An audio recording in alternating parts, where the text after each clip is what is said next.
Morning, everybody. I'd like to call to order the April meeting of the Pennsylvania Game Commission. If we could all stand and say the Pledge of Allegiance.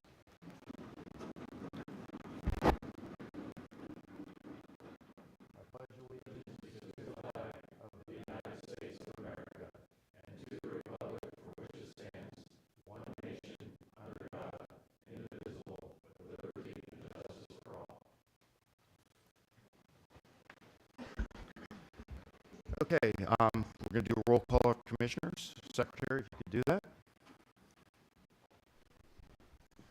Scott Fedoro, Here. Dennis Fredericks, Here. Alan DeMarco here, Stanley Knick, here, Kristen Toffenhofer, here, Michael Meckrick, Here. Todd Pride, Here. Haley Sankey, Here. Robert Schwalm. All present. Thank you, Secretary. Okay, next item, we're going to do public comment. Steve, could you call our first speaker? All right, first up, we have John Bingaman.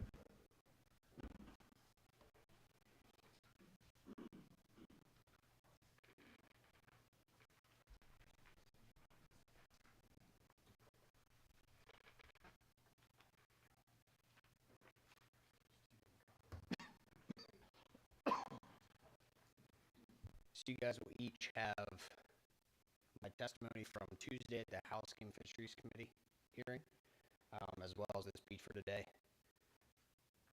There's a typo. I forgot that Brian was not going to be here today, so I would address Mr. Smith. Good morning, Commissioners. Executive Director Burhans, who's not here, and the Pennsylvania Game Commission staff. My name is John Bigman, Hunter Nation State Director. Hunter Nation has a very strict policy when it comes to predators and the management of them. We're currently working on a national level to delist the wolf for the second time. We're working on cougar issues in Colorado and many other predator issues across this great country. We hold states' DNRs accountable for keeping and making sure the predators are under control with use of hunters in mind. We're the only group in the country that is solely for hunters and their opportunities. After seeing the study done on the North American marten, we're in strong support of the reintroduction. Our membership is 90% in support of the marten, knowing that this study came from one of the highest ranking wildlife agencies in the country. We know it will be handled correctly. We praise the Commission for your science-based wildlife management and know that the marten will not be an issue once reintroduced. The marten will help bring some more life to a dying sport. Trapping is a vital part of our Pennsylvania outdoor sports and is a huge part of our history. Our hunting heritage is one of the strongest in the country. Let's keep that heritage alive and keep giving opportunities to the hunters in this Commonwealth. We strongly believe that the North American marten reintroduction will help with this. Hunter Nation is aware of some of the problems with hunting in Pennsylvania, and we believe that opportunity is still one of the largest issues.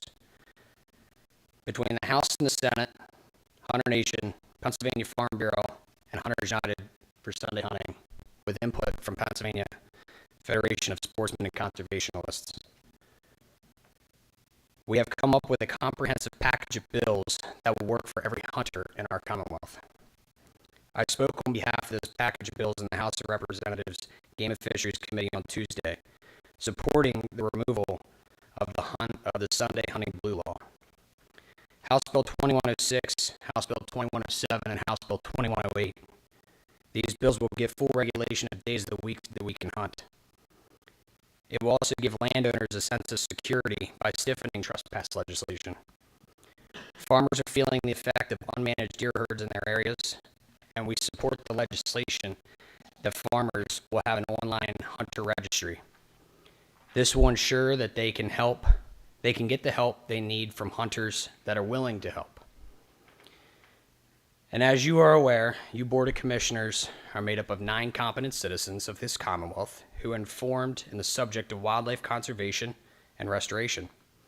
You are responsible for ensuring the Commission fulfills its mission statement to manage and protect the wildlife and their habitats while promoting hunting and trapping for current and future generations. This bill would ensure that at least one of U9 citizens are knowledgeable of and actively engaged in normal agriculture operations.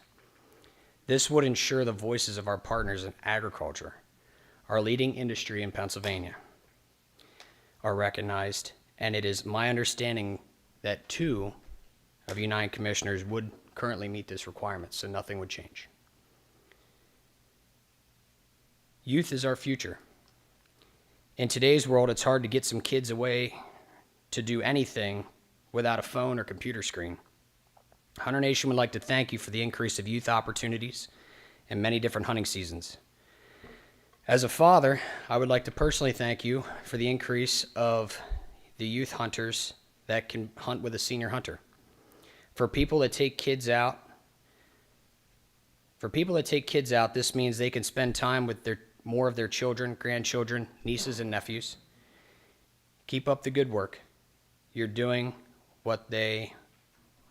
up the good work you are doing, and I know there are some that are on your side. I appreciate the time for letting me speak today. Let's have a great meeting, everybody.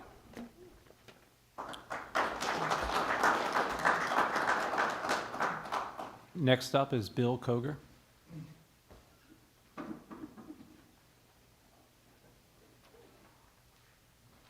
Thank you.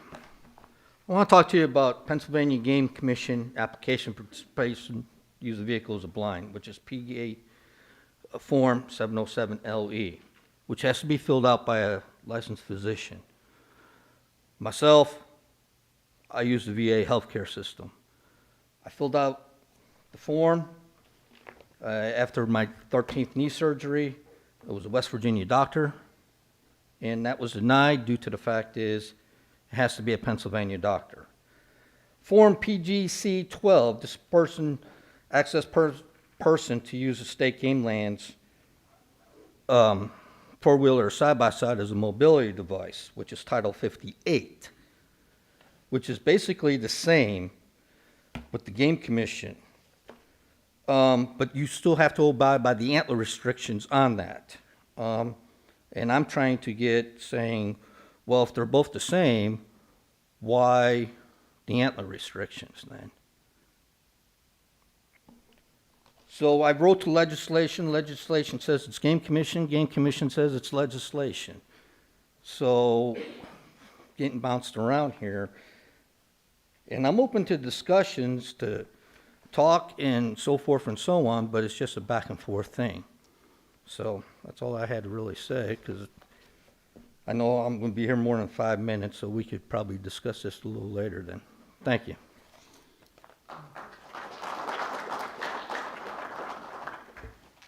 Mike Spittle.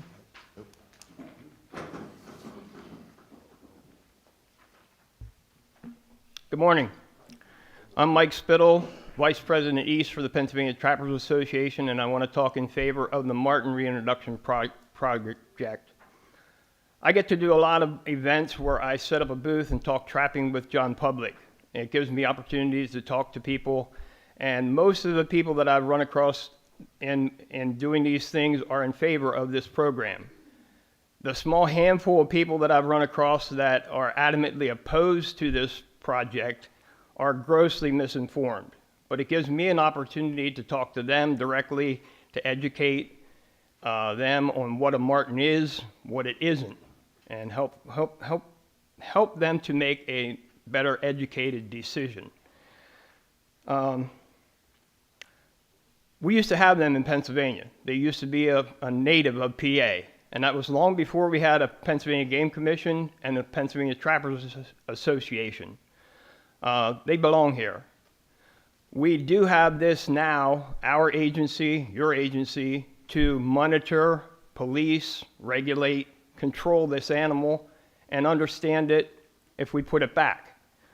Tom Keller has done extensive research on this. He knows what it needs, and Pennsylvania will work if we give it another shot.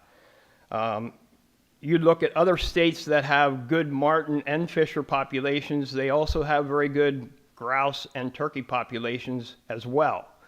Maine is a real good example. Minnesota, another one. And Tom's done this research. It will work if we give it a try. You know, there's many things in life that you and I cannot change as hard as we try. Some things we cannot fix. This is not one of them. This is something that we can do. And I personally don't see why this is so hard. Let's give it a shot and put them back in and see what happens. Thank you.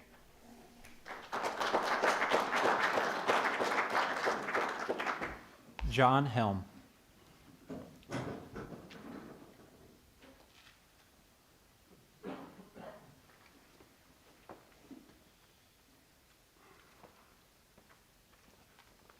Morning. My name's John Helm. My home address is 188 Persimmon Lane in Elizabethtown. I own property in Reed Township, Cambria County, consisting of 92 acres that borders Game Lands 108. The Game Lands property is a reclaimed strip mine purchased about 1996 by the Game Commission. My property was purchased in 2000. In 2006, stormwater started entering my property from 4 different locations, causing severe erosion. This water made its own path, forcing me to install pipe to prevent the entrance road to my property from being washed out. The water comes from the top of the hill, and my property is at the bottom of the hill, so you see what happens. The erosion begins on the game lands and continues onto my property. I've notified the commission a number of times over the years, asking them to do something to slow the water. I know they cannot stop the water, but they can do something to slow it down to prevent the erosion. Any improvements I make, I believe, will only be washed away when the next torrent of water comes off the game lands. In the most recent response, they claimed to have sent a team of engineers to reassess the issue. They talked about 1 location. There are 4. I have their last response from October 16th, 23, if you'd care to read it. I didn't have the time for that here. And there's not any truth to what is said. It was obvious to me that their response, that they were not at the site. They're relying on secondhand information to make recommendations. Their chief engineer recommended that I make improvements using best management practices. My response is this: what best management practice does the Game Commission follow? I did not think that allowing stormwater to leave your property and cause enormous erosion on a neighboring property was the best management practice. They did not respond. What's disheartening is, in the news, the commission can pay 33 employees to attend a National Wild Turkey Conference and pay $95 a person for 9 people to attend a crawl club. Sponsor a race car driver. I witnessed the demolition of the headquarters building outside of Huntington and a new building and all new parking area paved. The latest funds reported is that the Game Commission is paying $10,000 a month to a lobbyist. This could have been good start on erosion control with these funds. The most disturbing report is when I read in the news, after an audit a few years ago, the commission has $70 million they did not know they had. Most recent, the Game Commission, it was noted, has $640 million in an account from coal and gas royalties. One of the excuses I got was money not being budgeted. It appears that that should not be used as an issue any longer. The PGC owns this property, therefore the PGC is responsible for the damage. Most problems are solved at the source. Game Lands 108 is the source. And I'm here today asking for your help to have funds approved to fix this problem. Every time it rains, a little bit more of my property and the Game Lands gets washed downstream. I'm sure you may talk to the engineer or whoever. Please take care of this issue. And I ask that you contact me to verify, so I can verify information or refute anything in the engineer's response. I could give you more information, but my limited time. So thank you for the opportunity to speak. Bridget Rehard.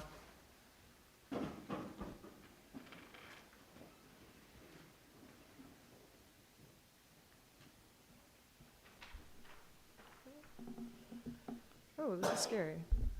Hi, good morning. Oh, that's kind of loud. All right.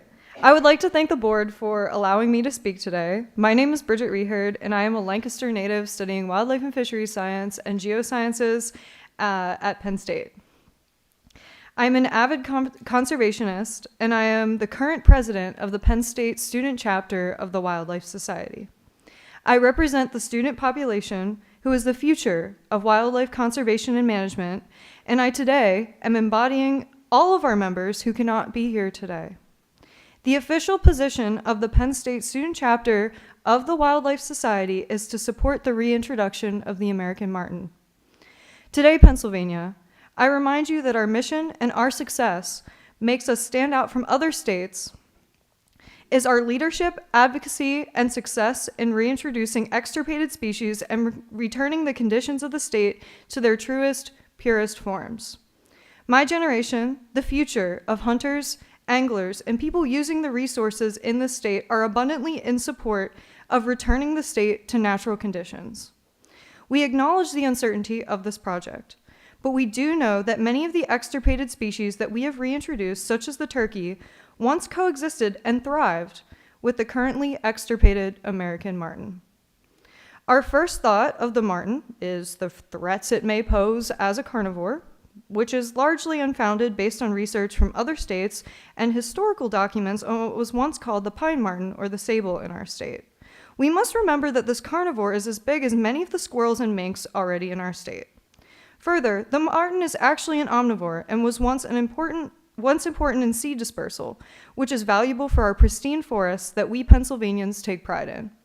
I and others of the Penn State student chapter of the Wildlife Society feel that this is a unique opportunity for Pennsylvania to continue to be a leader in wildlife management and help return the state to historic levels of biodiversity and quality. Thank you.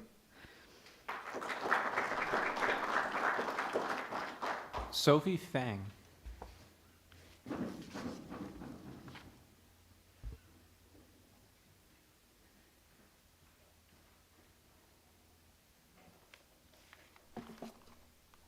Good morning. I'd like to thank the board for giving me the opportunity to speak. My name is Sophie Fang. I'm from Maryland, but I go to school at Penn State. I'm part of the Penn State chapter of the Wildlife Society, and I'm a senior majoring in wildlife and fisheries science. When I first heard about the American marten reintroduction, I had no idea what an American marten was. At first, I thought it was a marlin, so I was quite confused. Why would we want to reintroduce a saltwater fish into this landlocked state? However, after learning more about what the American marten is and how its presence can benefit Pennsylvania, I can confidently say that I support this reintroduction. Thank you for your time. Matt Argot.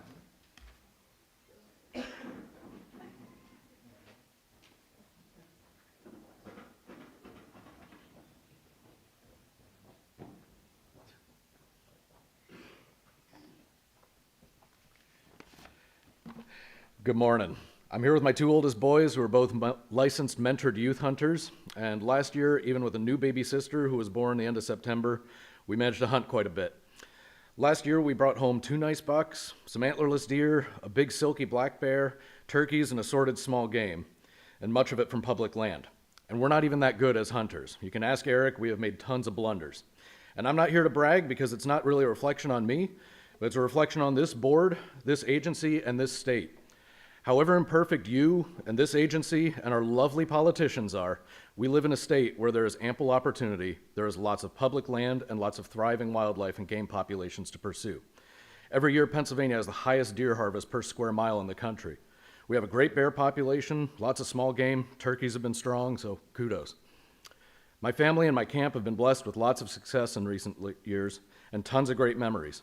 So my concern for hunting is not for this fall, and it's not even 10 falls from now. My concern is really only in the long term, for when these boys are men and raising their own families. When Gary Alt made changes to deer hunting in Pennsylvania over 20 years ago, it was probably the most controversial time for Pennsylvania hunting in our lifetimes. And this year he was given the Lifetime Achievement Award because we saw he was spot on accurate and he did the right thing, even if it caused complaining then. History proved how right he was, and I ask that you be willing to do the same for the future, so that in 20 or 30 years from now, it's one of this generation over here standing up here with their kids talking about the tough decisions that you made that are now impacting their lives and their wild places. You've stayed the course on the Saturday opener because it was the right thing, and history proved you right as it did with Gary Alt, even if it caused complaining, and I thank you for that. I appreciate and encourage you to stay the course with antlerless tags and continue to develop better habitat. There are always going to be hunters who struggle to find deer, and they will complain about it, and it is never their fault. I live, work, and play in the northern tier, and I've already logged over 150 miles this year looking for deer and elk sheds. And as I'm hiking, I'm looking for things that deer like to eat and things that they'll feed on. And in many public lands, especially state forests right now, I'm not only seeing an absence of the young hardwoods like oaks, but I'm seeing browse lines on things like hemlock that deer don't like to eat. I'm seeing hillsides of nothing but ferns and black birch, or even worse, I got torn up on one mountainside that was almost impenetrable barberry. Could barely get through that stuff. The habitat was improving for about 20 years and is going backward in a number of places in recent years. So I will find deer and I'll fill my freezer this fall, no problem. But if this continues, I worry what this habitat's going to look like in 20 years. So if deer harvest needs increasing, do it. If the habitat work can be done, I applaud it. I know the DCNR runs a lot of it. It's out of your control, but I would rather hear guys keep complaining about no deer while there are still plenty of deer than to pacify them now and make it a real problem in the future. I would ask for the same attitude towards chronic wasting disease. It may be a more regional problem right now, but I ask that you do all you can to nip it in the bud. Guys are going to complain about it. A lot of them don't even know what CW is, and a lot of them think it's a hoax. You won't please them. But I have to imagine if states like Wisconsin or Wyoming could do it all over again, wouldn't they act sooner? Wouldn't they do more to avoid the mess that they are in now? I ask that you make the tough call to learn from their mistakes and not let Pennsylvania be a hotbed in 20 to 30 years. And lastly, because it's very personal to me, I very much appreciate the pending adjustment to junior and mentored youth and ask that you enact it. To be able to take multiple mentored or junior hunters means I don't have to pick between these two when we want to hunt. Or if I go to my camp for a weekend, I don't have to take only one of them because the other one can't stay at camp by himself. And it also means when my little ones are older that my wife, who's also a licensed hunter, and I can take everyone and we can hunt together as a whole family rather than have to get a sitter for those who would otherwise be forced to be left behind. You have saved me headaches and my kids' tears in the future because no one needs left behind anymore if this game law is adjusted. I appreciate what you do for us sportsmen and conservationists. Sincerely, you have a tough job, an often thankless job, and your volunteer service is of extreme value to us. I know not one of you would be here and put up with all this, unpaid and unappreciated, if you didn't also love the woods and wildlife of Pennsylvania. Thank you.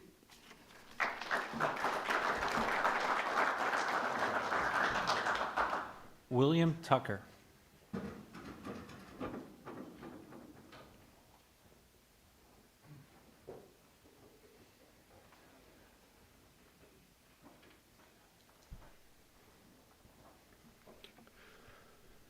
Good morning. I would like to thank the board for allowing me the opportunity to speak. My name is William Tucker. I am a senior majoring in wildlife and fisheries science at Penn State, and I will be speaking today in support of the reintroduction of the American marten to Pennsylvania. I am a Pennsylvania native. I grew up with the natural world being a key part of my childhood. I have been exposed to hunting, fishing, and other forms of outdoor recreation for my entire life. When I learned that it was even possible to have a career in natural resources, I instantly knew what my path would be. I started gaining relevant firsthand experience as early as the 10th grade in high school. Fast forward to now, I'm finishing my undergraduate career, and I've held internships with the Pennsylvania Game Commission and Fish and Boat Commission. I'll be traveling to Oregon to be an intern for the Oregon Department of Fish and Wildlife this summer, and I currently serve as an officer for the student chapter of the Wildlife Society at Penn State. I, as well as the PSU chapter of the Wildlife Society, support the reintroduction of the American marten to Pennsylvania. In my course of study, there are two themes of ecology that have been constantly reoccurring. Those are that the healthiest ecosystems have a high level of biodiversity and have carnivores and predators present on the landscape, both big and small, to ensure that the ecosystem is healthy and balanced. Reintroducing martens to Pennsylvania would hit both of these ecological notches. I know that there were members of the board who were concerned about the reintroduction due to climate change, as well as the near perfect third split of the hunter survey. Climate change is a real risk, but not just to the American marten, to every species on our planet, including us. But in the feasibility assessment that was done by the agency, it was found that some of the key marten habitat overlays with the area of Pennsylvania that is least likely to be impacted by climate change. In terms of the perfect third split, this is, oh, excuse me, I lost my spot. In terms of the split for hunter support, I feel it can truly be broken down to the third that is neutral being truly impartial. And what this means is, with it being impartial, the default should go to what will benefit the ecosystem the most, as well as what the majority opinion is. And both the majority of hunters and the majority of the general Pennsylvania public is for restoring martens to our Commonwealth. Another piece of information I don't remember the board touching on in the January meeting very much has to do with the age distribution of the hunters surveyed. There is even more support for the reintroduction among younger individuals. This is important because the younger generation are the people that will be recreating, managing, and living with the marten in Pennsylvania. And thus, our voice should carry a significant weight in this decision. Every part of wildlife conservation is tricky and has risks associated with it. Reintroductions are perhaps the most challenging type of any form of wildlife management that can be done. However, this form of management is not new to Pennsylvania. Rather, Pennsylvania has been a leader and authority in the reintroduction of extirpated species.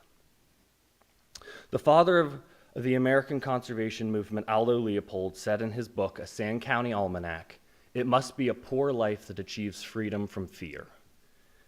There are inherent risks with all parts of life.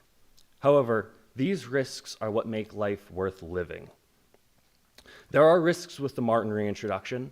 It could fail, but it could also succeed and incredibly improve the habitats and ecosystems within Pennsylvania. And I think the benefits from reintroducing martens far outweigh any risk. Thank you.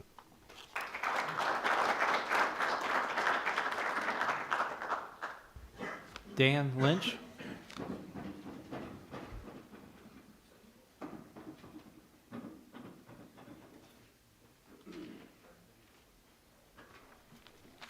Good morning. My name is Dan Lynch. I'm the Public Relations Director for the Pennsylvania Trappers Association. My initial plan this morning was to speak to you about the numbers of people, both sportsmen and women, as well as members of many different NGOs who have contacted you all by emails, letter, as well as testimony, to tell you that they are in favor of the American Marten Reintroduction and Management Plan. However, I'm sure you know by now that there are many folks besides the PTA who are in favor of this move. I would like to inform you that I understand that there are politics involved, politics that probably have nothing to do with the martens or their reintroduction. Politics in the Pennsylvania Game Commission are certainly important, but they are nothing new. In my 27-year career with the agency, I know that there were politics involved in both minor and major decisions that our boards and our executive office had to work around and through to get things accomplished.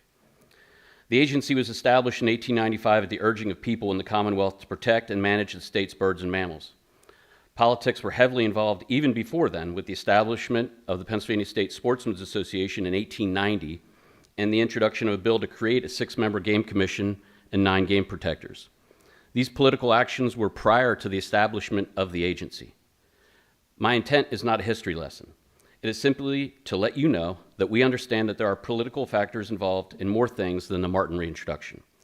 However, our agency is the correct agency to reintroduce extirpated species like the marten back into Pennsylvania, and we are asking that you do what is right and bring marten back to Pennsylvania. Thank you.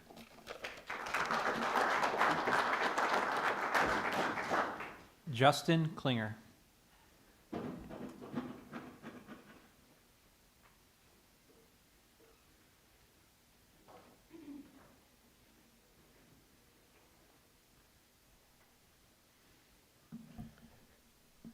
Good morning, Commissioners. Thank you for your time today.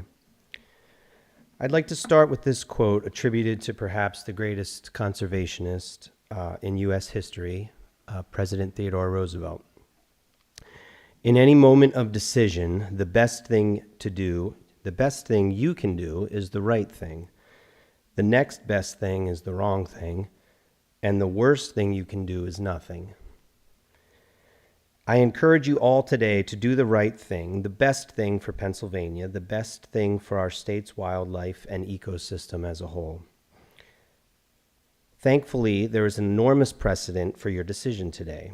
We're all aware of the many species our former leaders have protected and reintroduced on our behalf. Let us now be the ones under your leadership to take the torch from our forefathers and bring back the American marten to Pennsylvania. I'm sure those past decisions weren't easy. I'm sure, like you, they carefully considered the plans before them. They weighed the pros and cons. They had discussions with many stakeholders.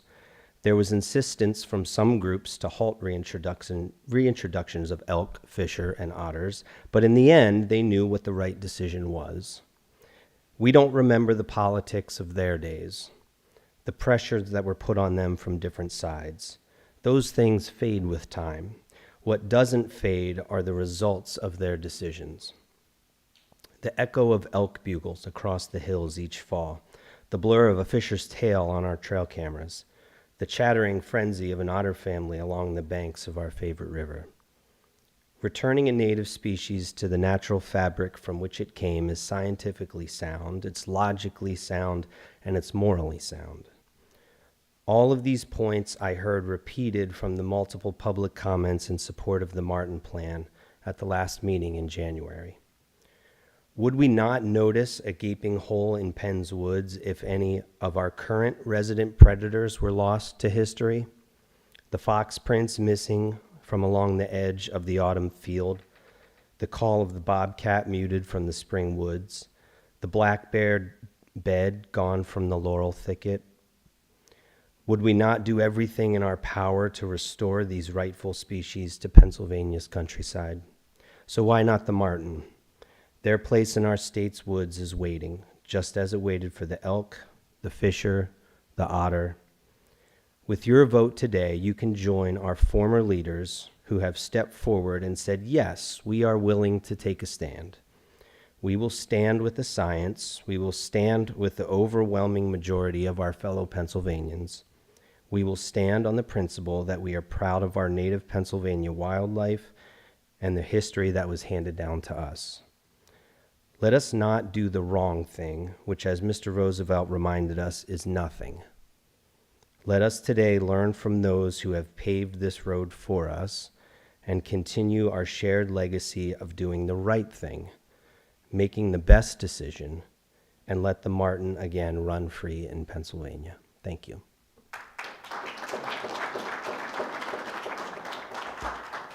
Mike Kreiner.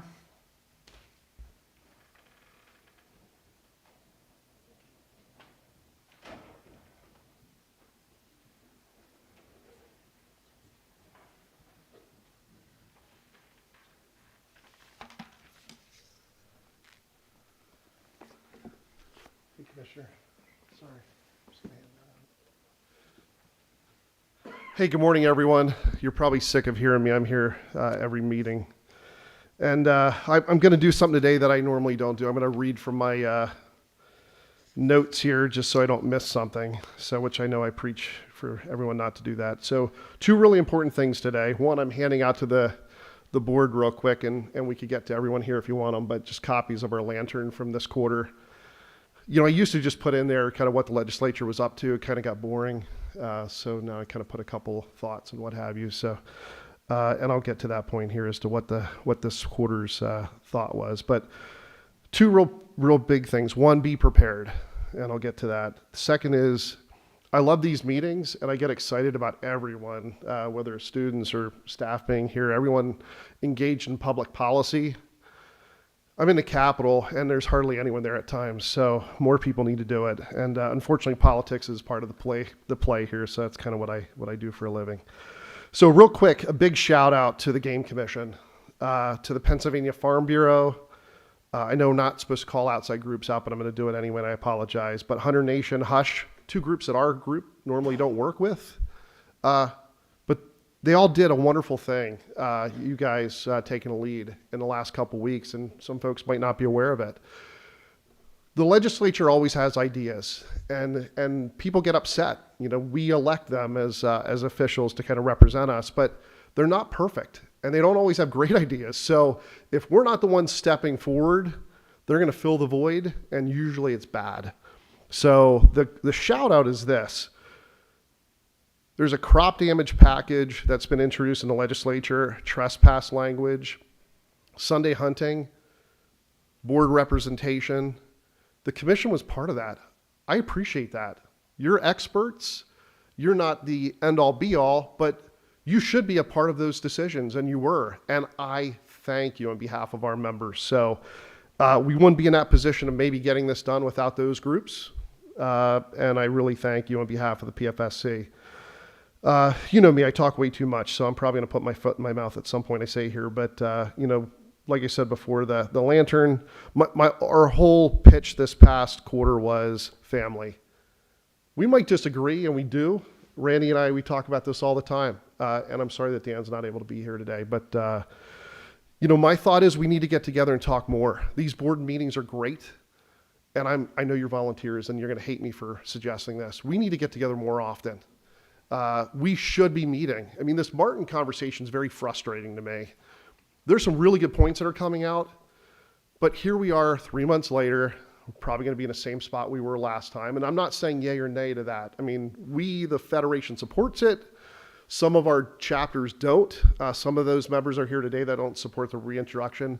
We should be able to hammer this out and bring a lot of folks together in a short period of time to figure out where we're going with it. We shouldn't have to keep coming from board meeting to board meeting, not knowing what's going to happen. So that's just my thought real quick, and I'm not an expert on it, but communication, I think we should have a lot more conversations, and I'll get to my second point here as to what I think could end up helping us on the Hill. We're entering right now in the legislature the most important time in a cycle. It impacts all of our taxes. They're going to do the budget by the end of June. We got hammered in August of last year because we weren't prepared. Some of our friends in the legislature tried to take $150 million out of the game fund. It was a wrong decision. I think some of them honestly didn't realize the big mistake they were making. But that was in August. Here we are. It might be there and you might know it and you might be feeling very good about where we're at. I'm aware of a partial plan that the commission has on spending those dollars over the next however many years. I trust you, but I really don't know what the plan is. And we have 10 weeks between now and when the legislature adopts the next budget. The hope is, in a perfect world, they're not going to try to come after us again. That's the hope. But honestly, it's that time of year, you know, as your new liaison, Crescinda, and Crescinda, thanks, she's here, a wonderful person. She unfortunately has a lot of work. I hope you pay her twice what she's getting paid now. But anyway, we need to be prepared. Everyone in this room should be aware of what the plan is. We should maybe say yay or nay to it, but you should use us, advocate. You should all be there. You were elected voted on by the members of the Senate.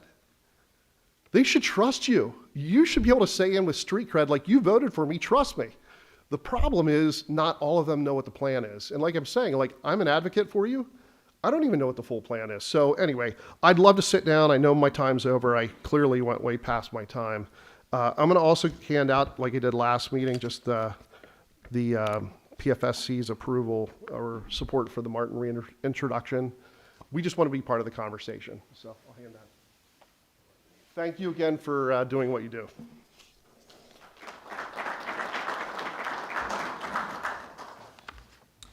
Curtis Martin.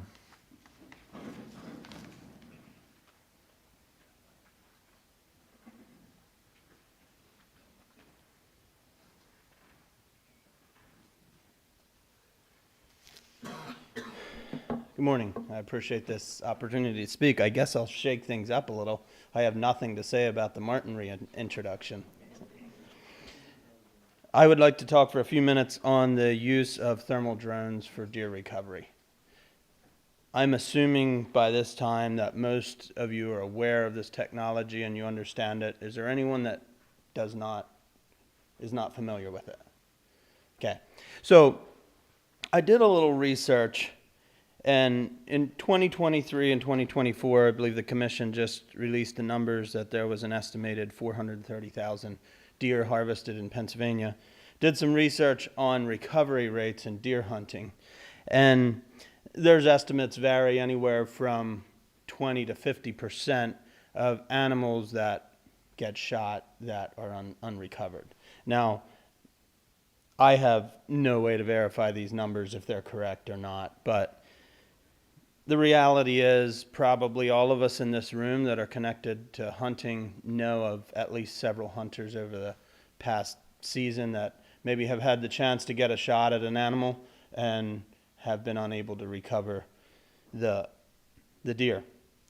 Had a blood trail, whatever, and it vanished and they were unable to recover the animal. And anyone that is an ethical hunter regrets when this happens.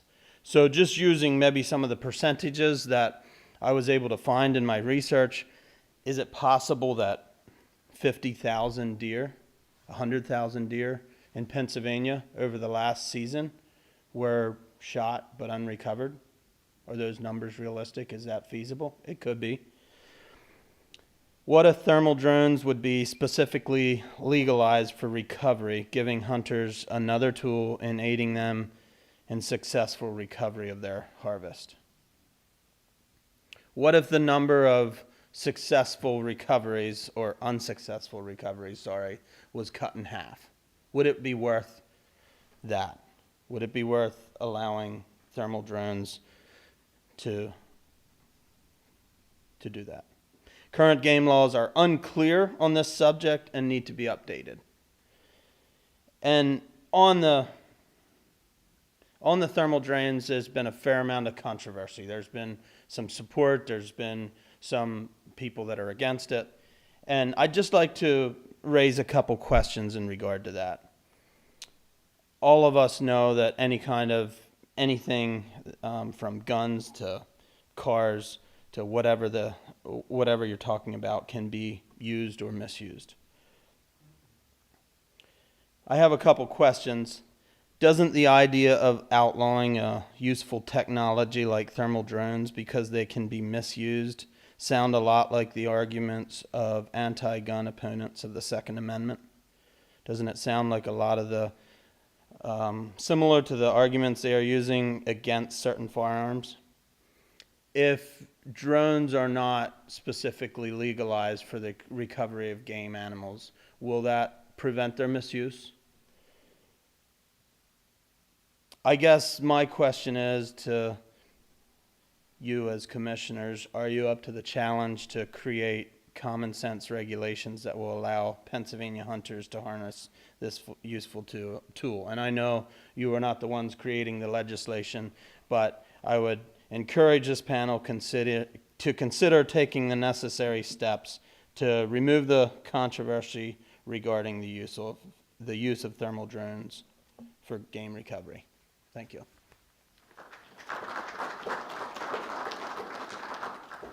Mark Widener.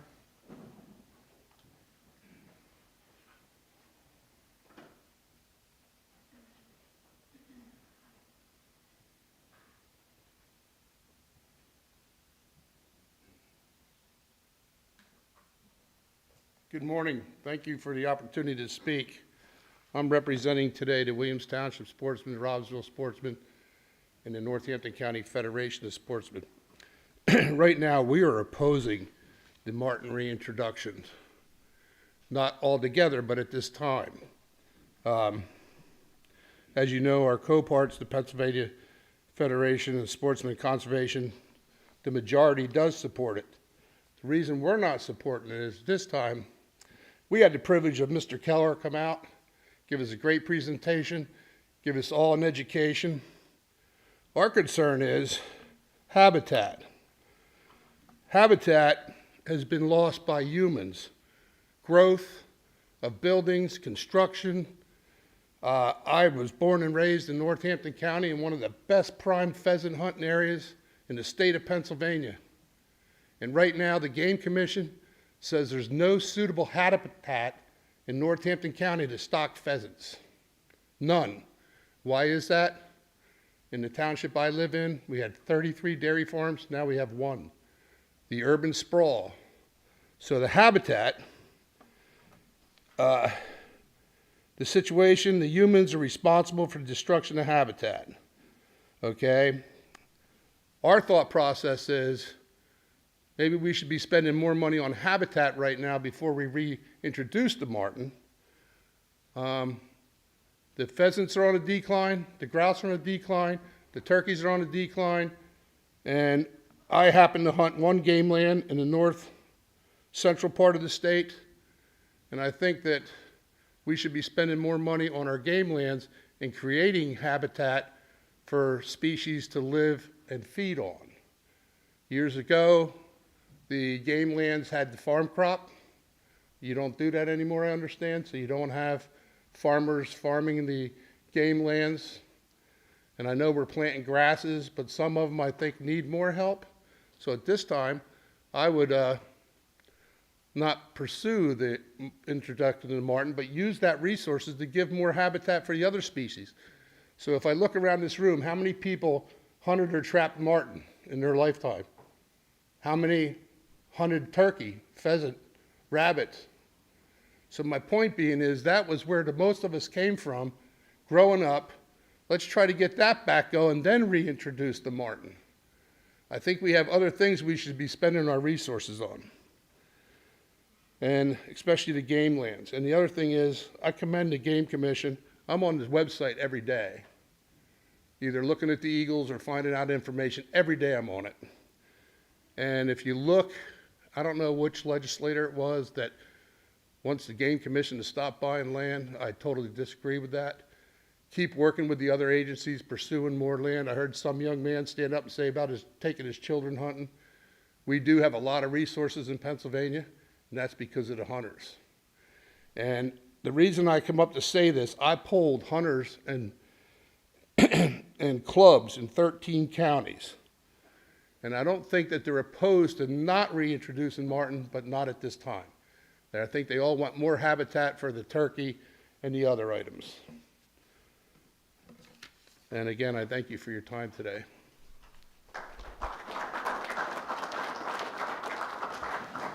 Randy Santucci.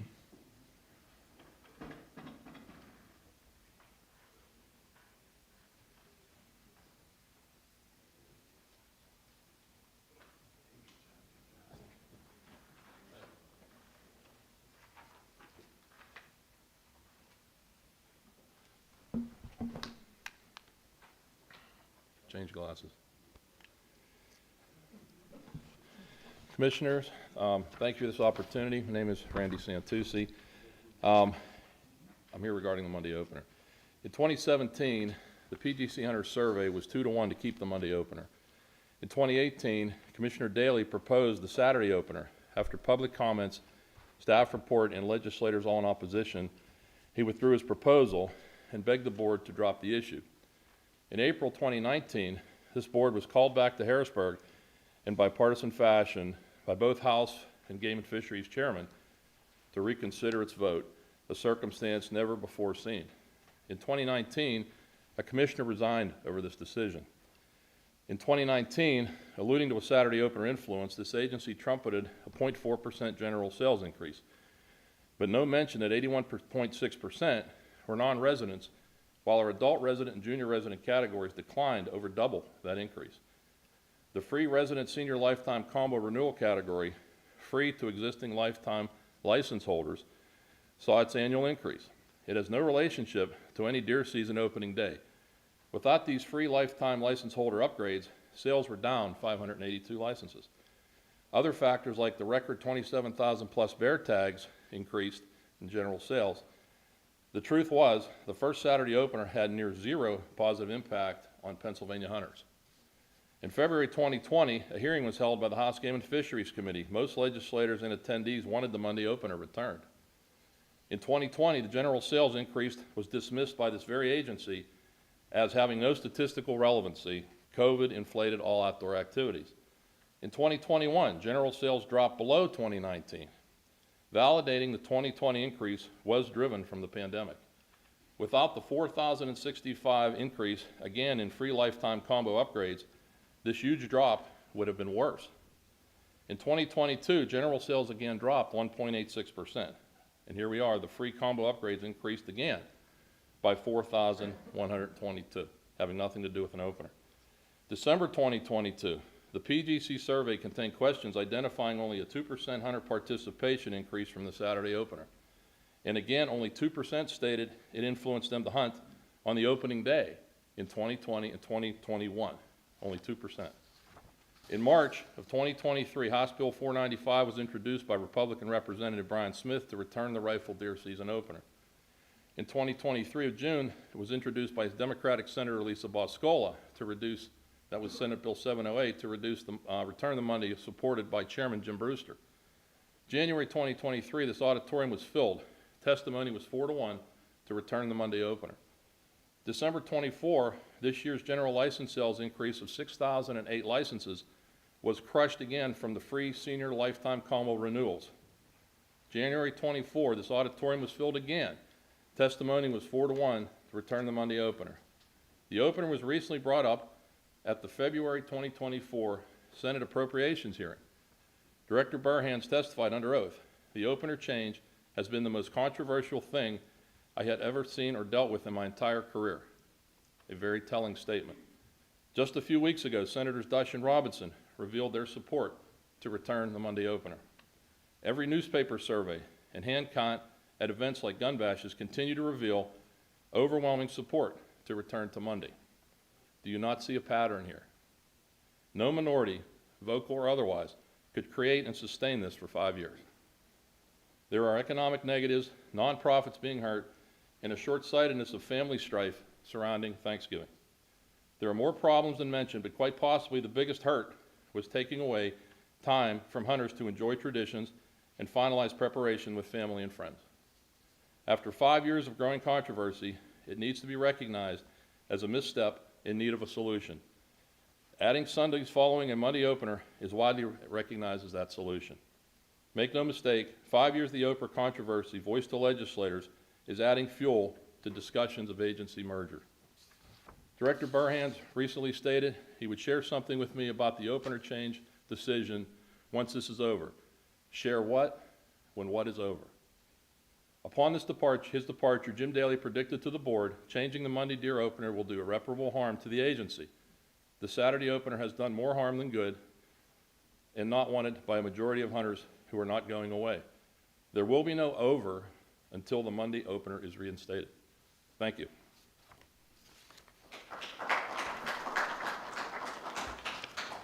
John Furness.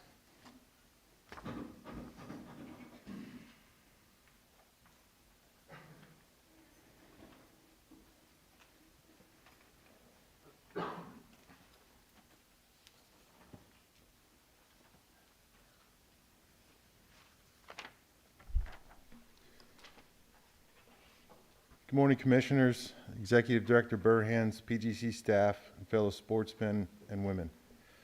My name is Jonathan Furness. Over the last year and a half or so, I've been here to speak a few times. I've spent a lot of time and effort researching, learning, and advocating for hunting and conservation across social media, in-person conversations, and emails. Some of these emails with legislators. The issue that got me involved was the Saturday versus Monday controversy. Through research, right-to-know requests, conversations, and emails, I learned that the Saturday-Monday issue, which has caused so much hate and discontent towards the Board of Commissioners and the PGC, is not unique to this issue, nor the people or groups leveling attacks. Attacks may sound like a strong word to use, but it's accurate. Ever since 1983, a certain sportsman's group made it their mission to oppose essentially any and everything the agency does to try and move the needle forward for the betterment of wildlife conservation and future generations. The group originated because they wanted a complete ban on the harvest of does. The organization they split from would not support this agenda. Since that time, their mission has been to get legislative resolve for their complaints and disagreements with this body. When legislative attempts failed, they filed lawsuits which I have the transcripts and depositions obtained through right-to-know request. I contemplated bringing all that paperwork I've accumulated over the last year and a half, but I don't think rolling in a wheelbarrow full of documents into this meeting would be prudent or necessary. Some of you commissioners have been around a while. You know the history. Some of you are newer and getting an education just like I have. At least hopefully you are. It's the same few people and small groups that caused and foment 90% of your heartburn on these issues for decades. Whether it is antler restrictions, concurrent seasons, tag allocations, the Mentored Youth Program, age limits for tags, license fee increase, DMAP tags, introduction of crossbow, and most recently the opening day of rifle season. Through my research, I found it's the same folks all the time on almost every issue. The word unified is in their name. They've done nothing to unify the sportsmen and sportswomen of the Commonwealth. I know this all may sound harsh and critical, but sometimes the truth is just that. No one issue is ever going to be agreed upon unilaterally. That's one thing I think we can all agree on. In closing, I would like to thank this board for staying the course by following science-based wildlife management and the North American model of wildlife management. The future looks bright for hunters and conservationists in Pennsylvania, as well as the wildlife and their habitats. Thank you for your time.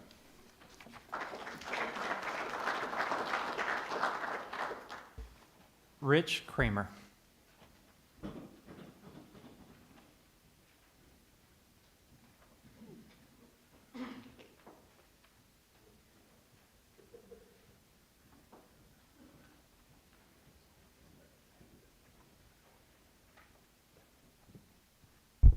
Good morning, Commissioners. Thank you. I'm here again to ask you to reverse course and reinstitute the use of rifles for fall turkey hunting. I'd ask that you do that and make those thousands upon thousands of hunters who like to do that happy again. And they would become happy. I'd be one of them. I can tell you one thing that it won't accomplish or won't do, and that is to adversely affect turkey populations. It's amazing what you can find on the World Wide Web out there. It's not just all cat videos and Joe Biden memes. I mean, there's a lot of good stuff out there. And I was able to find dozens upon dozens, perhaps hundreds of studies about the wild turkey from Pennsylvania and from across the nation. And two common themes that those studies speak to when talking about turkey populations are habitat and successful hatches. Successful hatches dependent upon weather and habitat. Pretty common themes across all the dozens upon dozens of studies that I read. I don't know how these guys do it because it gave me a headache. But turkey populations are up now in Pennsylvania, not because we stopped using the rifle, but because we've miraculously had 2 straight great hatch years. Great weather, lots more turkeys. Harvest statistics that I received from the Game Commission show that we're now killing more birds with archery equipment now than we were killing with rifles before. It's simply a factor of more turkeys. So again, I just simply ask you to reverse course, reinstitute the use of that rifle, so hunters like myself and thousands more can enjoy that sport once again. And please listen to those thousands of hunters and not just the 1 or 2 that perhaps are opposed to that. I thank you for your time.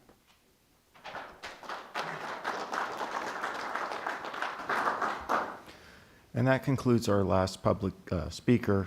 I want to thank you all for your comments and taking the time to be here. We're going to take a 10-minute recess and then adjourn or rejoin for our public portion of or our voting portion of the meeting. Thank you.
To our seats. If 30-second warning.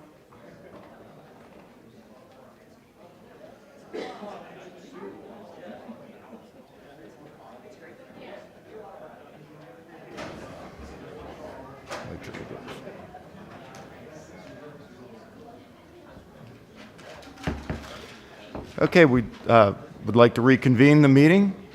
Thank you. Go ahead. Oh, sorry. We need to call for the approval of minutes. So do we have a motion for the approval of minutes from the January meeting? So moved. Second? Second. Any discussion? Thank you. Mr. Secretary, call the vote. All those in favor signify by saying aye. Aye. Opposed, the same sign. Motion carries. Thank you. Okay, next item is the Bureau of Wildlife Management. And the first item for consideration can be found on page 2 of your agendas.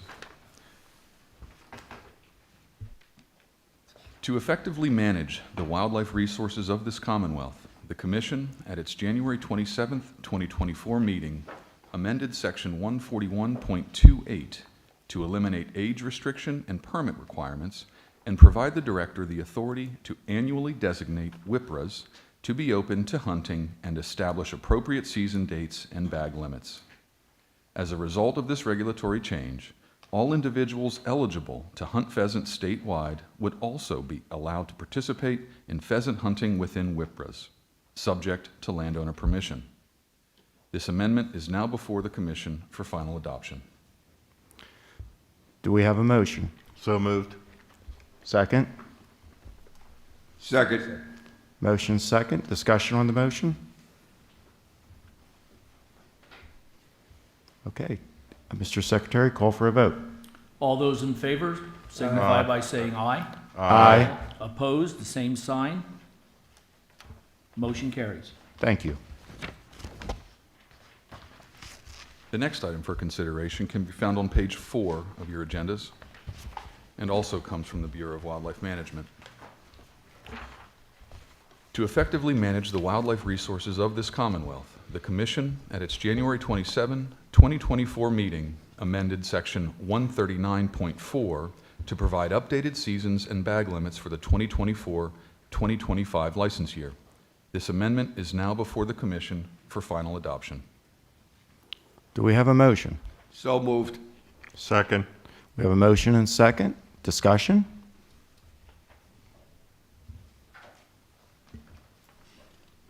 Any discussion on the motion? I'd like to offer a floor amendment if I could, Mr. President. Go ahead, Commissioner Copenhaver. On page 10, regarding white-tailed deer seasons, we heard yesterday from staff about the need for additional opportunity and increasing antlerless harvest within our disease management areas. Staff has recommended an extended season for antlerless only in 3 WMUs, WMU 4A, 4D, and 5A. And they proposed that season run from January 2nd, 2025 to January 20th, 2025. I'd like to make a motion that we amend what is written on page 10 for deer season and adopt that recommendation that was proposed by staff yesterday. Clarification, Commissioner Copenhaver, is it the page 11? The new one. The new one, page 10 is good. You're amending page 11? So it's the seasons for white-tailed deer on page 10. Oh, okay, sorry, that is where it begins. Sorry, my mistake. Okay, we have a motion on the floor. Do we have a second? Second. Any discussion on that motion? Okay. I'd like to say a word about that. My hat's off to the Bureau of Wildlife Management, and this CWD issue is obviously getting very serious. And at least initially, there seemed to be a huge outcry, especially for those hunters and sportsmen in the DMA areas, Blair, county, namely, but the information that we're getting from staff and Andrea Corman's presentation yesterday, I mean, I don't know about you all, if you were here, I mean, it's absolutely scary what's going on. And, you know, she was predicting that things would be at a certain place in 2 decades, and in reality, we're there in 4 years. So it's a real challenge. It's going to be a real challenge to harvest enough deer to keep the herd under control and try to keep the CWD at bay. So my hat's off to Bureau of Wildlife Management, and this is a first move. I mean, this isn't something that's carved in stone. This is Commissioner Geiger's proposal is a step, and I suspect that there'll be more steps to come. Thank you, Commissioner Fredericks. Scott, No, can I yes, answer that as well? Commissioner. Yes. Right, yes. And Matthew, not that I'm expecting you to answer this question, and I think for most of the staff, they know how fiercely I have attacked the CWD issue. And so to Denny's point about how serious this is, and for those that may have seen Andrew's presentation yesterday, and she specifically, you know, showed a chart regarding where it was in 2020 and where it is in 2024.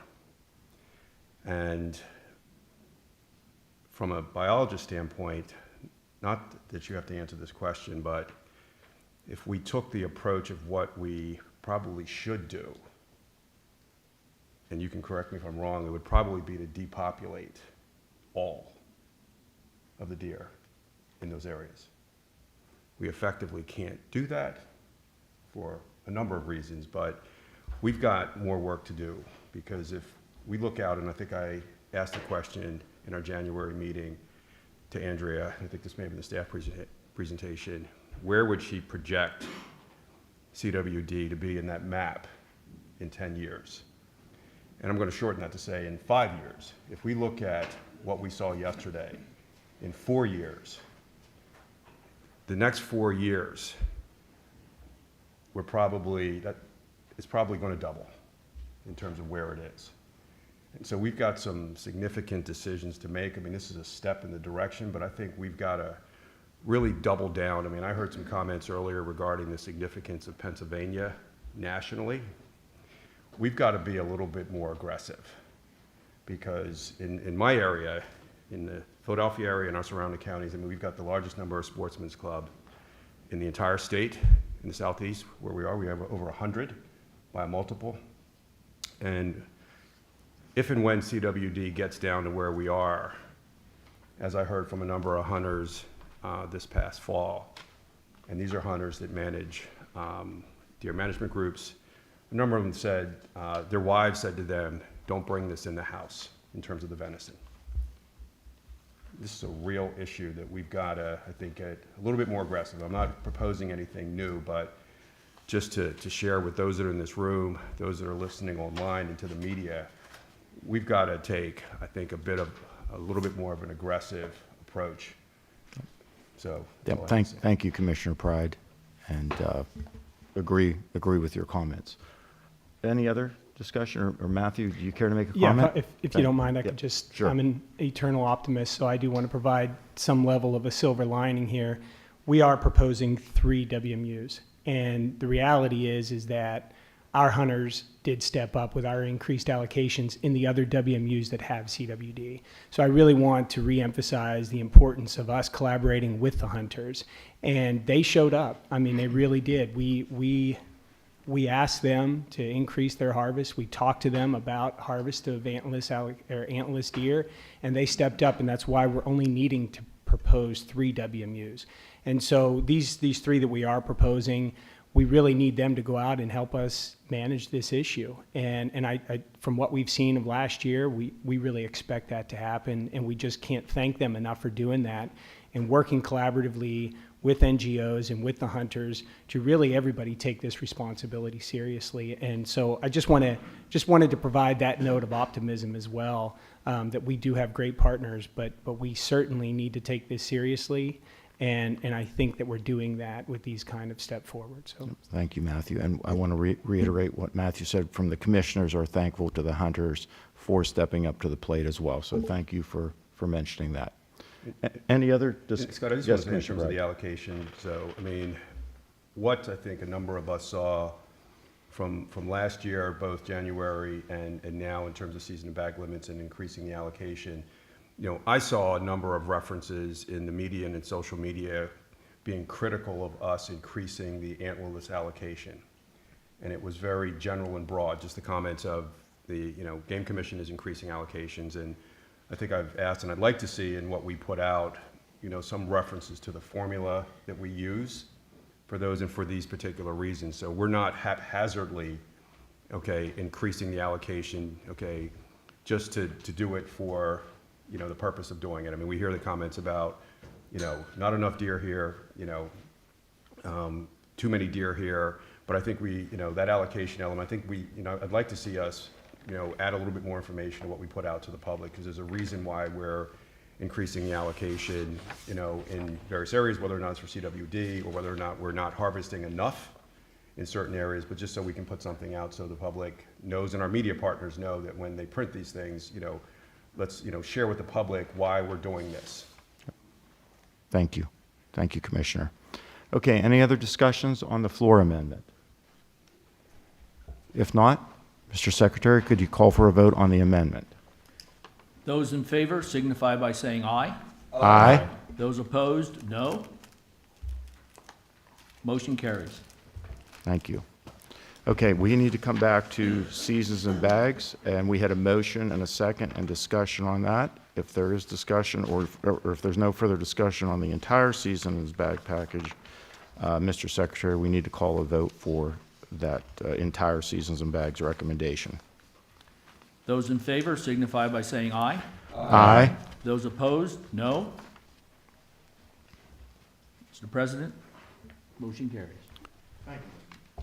Thank you, Mr. Secretary. Just want to read a statement after we approve seasons and bags here. We as commissioners want to make a statement to the public. With today's vote, the board has once again scheduled the start of the firearms deer season to be on a Saturday. We do this firmly believing that starting the season on a Saturday creates the most opportunity for hunters, and thus helps ensure the future of the sport that we are charged with protecting. Nonetheless, we understand that there are those with different opinions who would like to see a return to the Monday opener, and we recognize the passion that many of you feel about this issue. We may disagree, but we have heard your voices. As the debate over a Saturday Monday opener lingers on, it has unfortunately caused considerable disagreement within our hunting ranks. It has fractured and divided us at a time when we need to be united.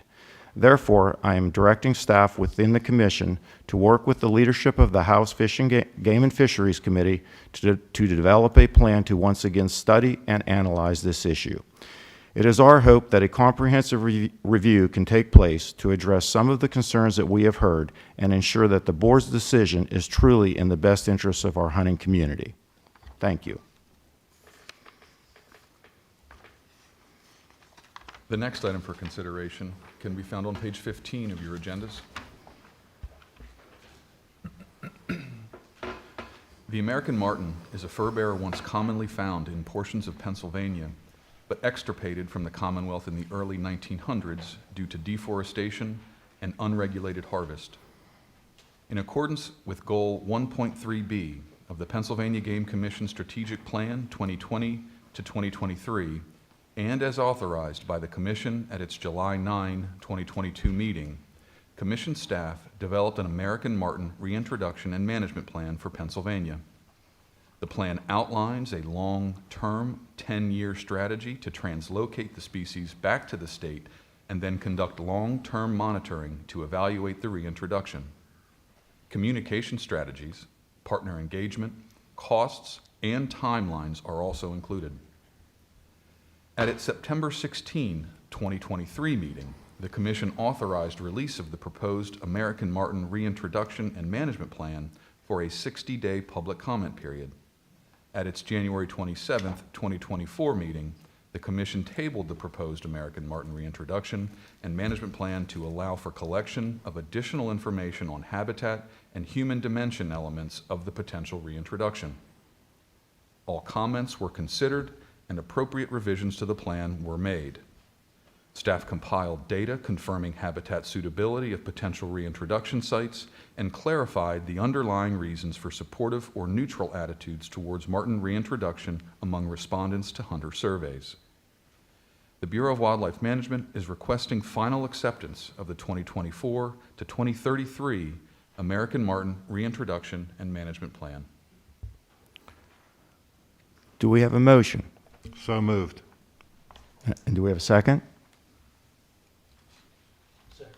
We have a motion and a second. Discussion on the motion? I'd like to say something, Mr. President.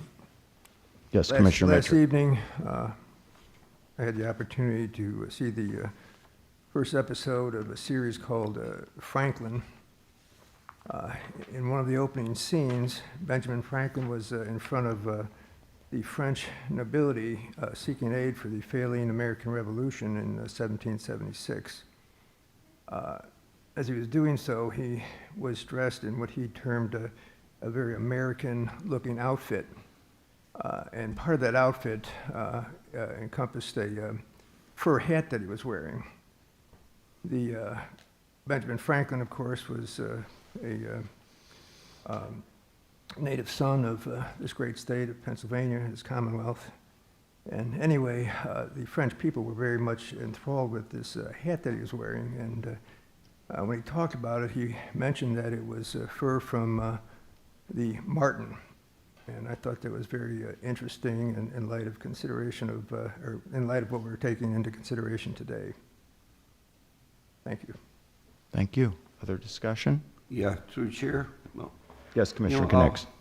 I believe Tom did a great job on presenting this for the Martins, and right now, I feel that I'm still getting comments both ways. People that want them and people that are against them. And right now, I'm up in the air. I don't feel that I think I need more information, put it that way, and speak to more people. Thank you. And Commissioner Knicks, I'll make comment likewise. Tom Keller has done an amazing job and the team. And right now, I'm with the testimony of some sportsman groups and what I'm hearing. It's the gentleman said it correctly. It's a matter of timing. So, you know, myself, I think it's important to reintroduce a species, but just need a little more information. Mr. President, Yes. I think I echo some of your concerns. I think as I think back from when this started, and I was brand new at this job, still don't know a whole lot about it, obviously, but it's been interesting to see and to hear and to read the emails and the articles in papers and magazines and hear you people stand up here and do your presenting. And I think it has really, in my mind, we started like this, but the scales are doing this. And I think as the wonderful job, and Tom, I give you every accolade in the world for spending, what'd you tell me the other night, 105 different times that he has been across this state and has given absolute positive responses to people and education. I invited him to a meeting that we were together in Benton on Tuesday evening, and I was told when the gentleman called me, be prepared, because everybody in this room is against introducing the martins.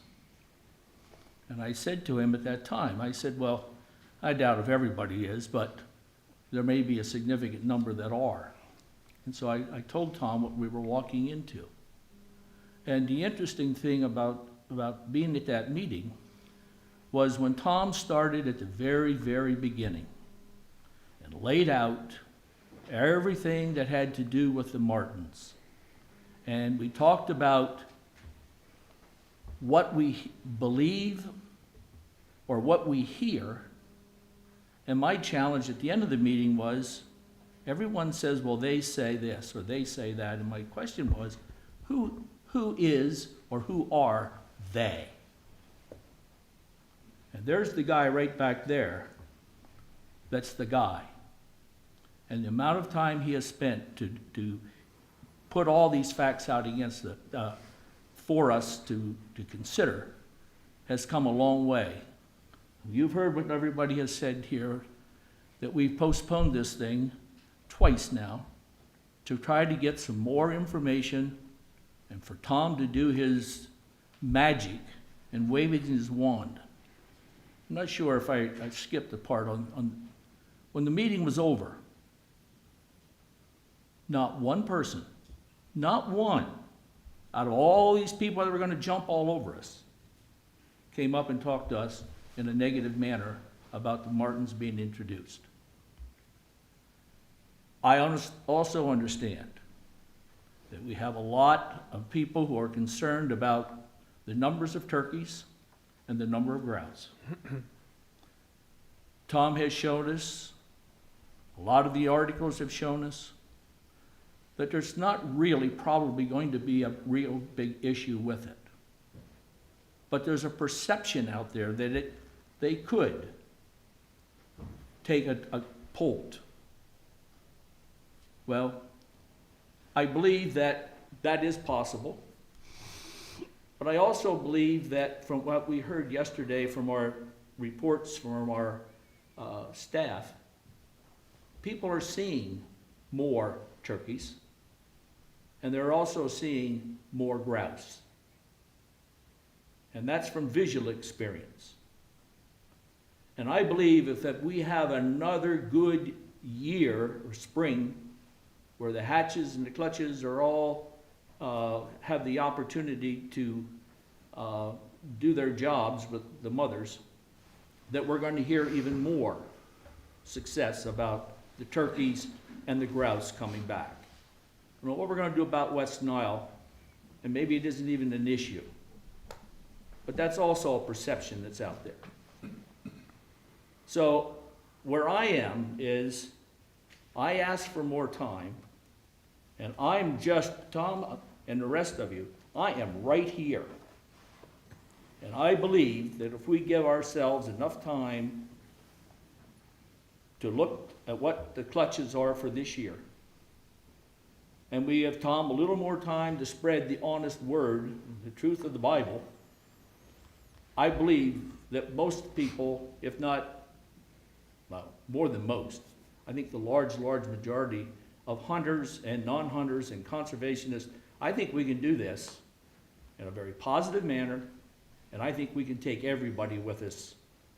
So I am in agreement with some of the other people that I think I need just a little more time. And I know, Tom, you have to be saying, oh, not again. And I apologize to you for that. Thank you, Commissioner DeMarco. You said what I wanted to say, my feelings. I'm bad at verbalizing that, but thank you for your comments. Other discussion? Yeah, so to counterpoint that, and to show the variation, not only that we're hearing in public, but amongst the Board of Commissioners, I am bought in hook, line, and sinker on this, and I think we should go full steam ahead. I also understand that I'm 1 vote out of 9, and I know that the thought process of this board is very similar to the thought process of hunters as a whole across Pennsylvania. And to Alan's very visual scale analogy that he just put up there, we're tipping that scale, and I'm gonna sit back and ride this wave out, because I'm confident that scale is gonna tip in the direction of Martin reintroduction. And you know, I'm just gonna watch us buy our time and get as much hunter buy-in as we can. You know, we do hear routinely from hunters that say, you don't listen to us, our opinions don't matter. And I mean, here we are begging hunters to talk to us about this. Still go back to that 1/3 of folks that have no opinion, which is blows my mind that 1/3 of hunters of Pennsylvania have no opinion, because we all know that if you have 100,000 hunters in the room, you have 200,000 opinions. Part of the process, and it's going to be a whole lot of fun and very interesting to watch it continue to unfold. So hats off to you, Tom and Matthew and your team. Thank you. Thank you, Commissioner Copenhaver. Any other? Commissioner Swalm. Mr. President, I concur with my fellow commissioners, and I had the pleasure of traveling with Tom on many of his presentations, on which he's done an outstanding job, and he had to drive some long ways to visit the various clubs in District 9. And the work that he put into this is just unbelievable, and I truly appreciate and respect everything that you have done, Tom, and I thank you for that. But I also would like to ask for more time on this. I think this is something that's very important, and it needs to be done right. So, again, Tom, I thank you for everything. I really appreciate what you did. I know you worked your tail off, but at this time, I concur with the other fellow commissioners. Thank you. Thank you, Commissioner. Other comments? Yes, Commissioner Sankey. If you don't mind, yeah. So, And me after. I respectfully disagree with a lot of my compatriots up here. I think the plan is straightforward. It answers all the questions. I don't necessarily, I'm not a patient person, and I think we've been patient enough, and I would love to see this move forward as it is. Thank you, Commissioner Sankey. So, Scott, Yes, it's- Commissioner Pride, yes. Yeah, thank you. I also want to acknowledge the work that Tom has done on this, and the team has worked with him both within the agency, and then, as we heard yesterday, some of the other organizations, universities as well. But you know, I just want to kind of touch on the point of Tom and the staff have done a tremendous job, and this has been several years of work. Several years of work. And I'm reaching, but I think I've got agreement that I think all of us are in support of reintroducing something that was here. But once we do it, if and when we do it, it's done. I mean, the species may not, and in the presentations we heard yesterday, and I think with some questions, you know, there's always the possibility that the species may not survive for a multitude of reasons. But once it's introduced, it's introduced. And so in the many, many presentations, we heard over 100 that were given. So, you know, sportsmen's groups, other wildlife groups, and others have been presented to. Our presentation, 90 minutes.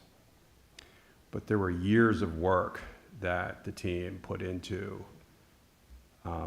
researching and then proposing, putting together the plan for this.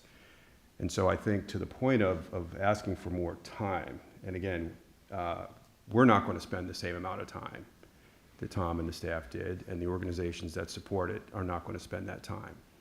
But to sit with something for just a little while, we're not saying years, because we do, I think we all know that we're continuing to get reach outs from different groups that, you know, are important to us. I mean, everybody that reaches out to us is important.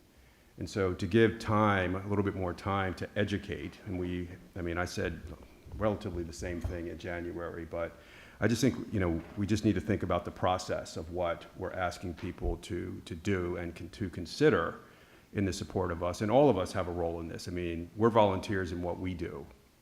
And so, you know, we take our time to educate. We ask Tom to go out and present, you know, to other groups. And I think for the partners that we have in here, I mean, it's great to see our Penn State Wildlife Society here. You know, we all have a role in educating others, and more so those that are on the fence or that oppose.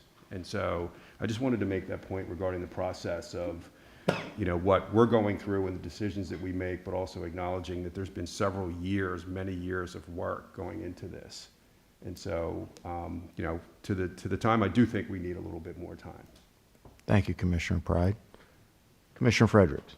Mr. President, after hearing my fellow commissioners and their concerns, which I truly understand. Me personally, as one of 9 of us, I'm entirely satisfied with the plan. The information that we've been given, I'm convinced that the species being discussed is going to be relatively confined to small habitat area up there where they're planned to be introduced. And personally, it would make me extremely happy to introduce another species that was once native to the state and now is extirpated. To me, it's a very exciting thing. But with all that said, and out of respect for each and every one of you, and most importantly, everything that you just heard these commissioners say, most importantly, we take a lot of heat, and it's been intense lately about how we don't listen. We do listen. Each and every one of us listen, and we hear you, and we try as hard as we can to react to each and every one of your concerns. It's not easy sitting up here, and you know, I've been here the longest. I won't talk about how long, but I've been here a long time. So given that, it's a little easier for me than one of my fellow commissioners or more that have been here just for a year or two. One thing I want to point out before I say what I have to say is, I don't recall ever being in a public meeting where I heard so many public commenters thank the board. You have no idea how much we appreciate that. There's some board members up here that have some significant family issues, and makes it extremely hard for us to travel and be here for you and for the agency. But we don't mind. We do it because we love it. We're not here for the money. We're not corrupt. We're not being paid off. Each and every one of us are here because we love wildlife, period. I don't mean to speak for all of you. I apologize if you're offended, but that's the way it is.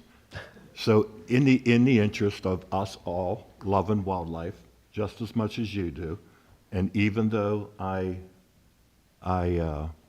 was the first to move on the motion, I would like to offer an amendment to the motion to postpone indefinitely this decision. I'll leave it at that until we get a second for discussion, and then I'll have something else to say. So, Mr. President, if I could get a second on that, and again, my motion is to postpone indefinitely. I'll second that. We have a motion. We have a motion and a second to, your words, they postpone indefinitely. Yes, we have a second? Yeah, we have a second. So it's open for discussion, right? Yes. Okay. Through the chair. Yes. Oh, I want to say that Wait, hang on. even though we have a motion and a second Oh. here, all depends on the vote. But all depends on which way it goes. I would like a roll call vote Thank at this you. time. We will do that. Commissioner Fredericks, continue. Yeah, please don't anybody get bent out of shape about that language, postpone indefinitely. It's just another way of us trying to be helpful to you, to get you to understand, if we table again, sure enough, it'll be in the media. There they go again. This is the third time they tabled it. So we got together, we discussed it. We felt that if we got to this point, the best thing to do would be to postpone indefinitely. That doesn't mean that we won't be well informed by July or September, but we do need some more information. Obviously, there's some of us that feel they need more information. And again, I can't stress enough, it's an effort on our part to convince you that we hear you on each and every issue, and we try as hard as we can to listen to you and take everything into consideration. So don't let the language of postpone indefinitely get you all bent out of shape. That's it. That's all I have to say. Thank you, Commissioner Fredericks. I'd like to offer in the discussion to Tom Keller. Alan, you articulated the best on how I was feeling. It's indefinitely, it's a short indefinitely, as Commissioner Fred, in my mind, and what Commissioner Frederick said. Tom assembled a group of people that were at best neutral, at probably negative, and you have them questioning, as well as I believe you're going to be invited to a larger group. So Ellen articulated best. The scales are right here, and I believe in a short amount of time we will have the affirmative decision. So that's my add to the discussion on the postponement. Any other comments or discussion on the postponement? I'd like to say something. Yes, Commissioner Mitchell. I've been on this board now for a little more than 6 years, and I'm not going to be on it that much longer, but I just want to say I really want to see this Martin reintroduction occur on my watch, and we'll do everything in my power to see that that happens. Thank you. Thank you, Commissioner. And Scott, I Commissioner just Pride, want to, yes. just add or just, maybe ask a question, or make a statement in terms of clarifying what this actually means from a process standpoint.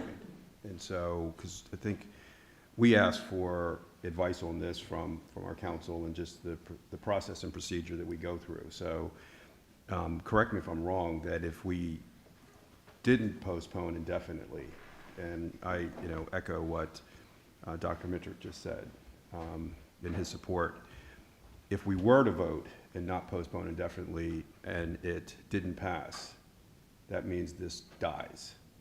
Commissioner Pride, could we direct that to legal counsel for clarification? Well, what we're dealing with now is a subsidiary motion to postpone. If the motion carries, the matter will be postponed indefinitely. If the motion does not carry, the board will have to address the overriding or overarching motion to adopt a reintroduction plan. Right. And so Thank you. If it gets to that point, though, if this doesn't pass, and then we're having to vote on the reintroduction, correct me if I'm wrong, if that didn't pass, that means that this effort dies. Correct. And all the work that has been done just stops, correct? Are you asking that in a legal matter? Yeah. Until such time as the matter is reintroduced and placed back on the agenda before the board. Okay. Thank you. Commissioner, any other that's comments, it, Commissioner Pride? Other discussion on the amended, the amendment before we vote on it? If there's no other discussions, Mr. Secretary, could you make a roll call vote? The motion is to postpone indefinitely, so a yes vote is to postpone, a nay vote is to move forward. Mr. Secretary, roll call the vote, please.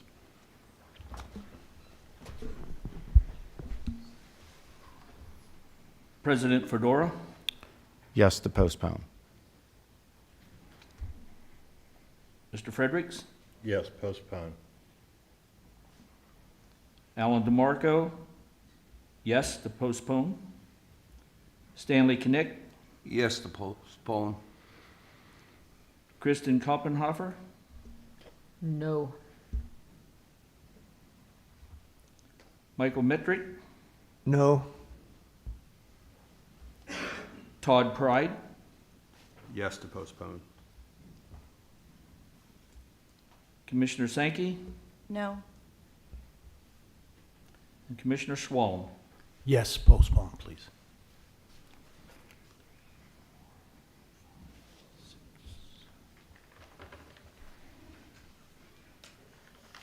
President Fedora, the results are 6 yeses and 3 nos.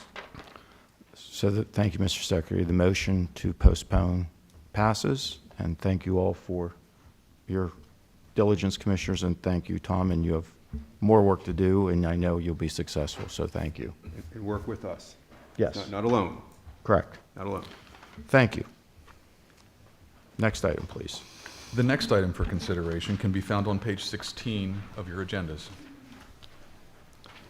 The Association of Fish and Wildlife Agencies, or AFWA, requested contact information for fur taker license holders in Pennsylvania for a national trapper survey being conducted in cooperation with Responsive Management.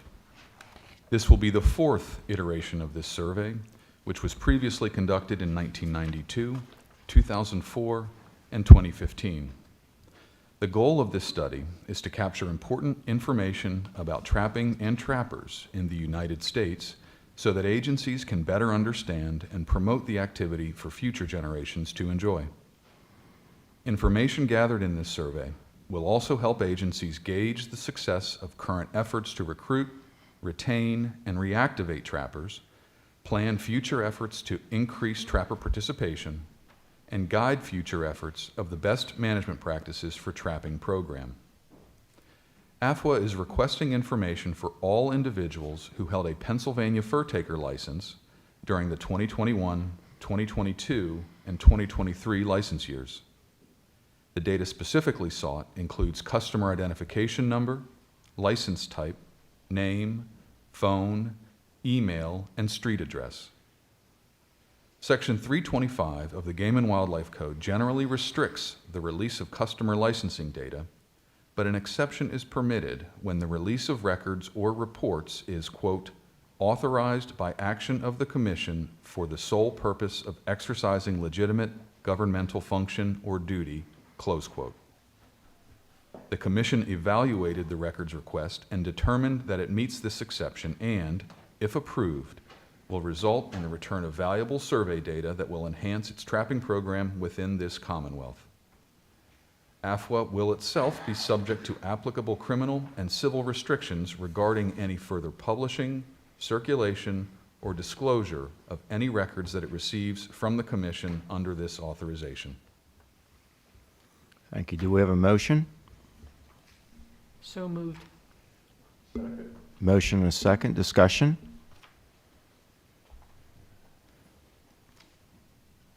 Hearing no discussion on the motion, Mr. Secretary, could you call the vote? Those in favor signify by saying aye. Aye. Opposed, no. Mr. President, motion carries. Thank you.